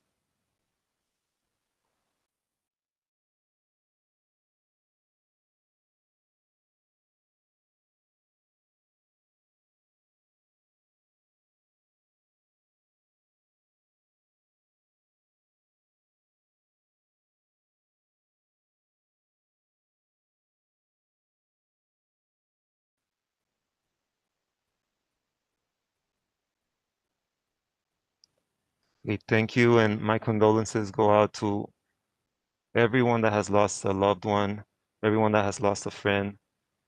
My thoughts are with you. And I will go ahead and adjourn this meeting. Thank you everyone for tuning in, and we'll see you at the next one.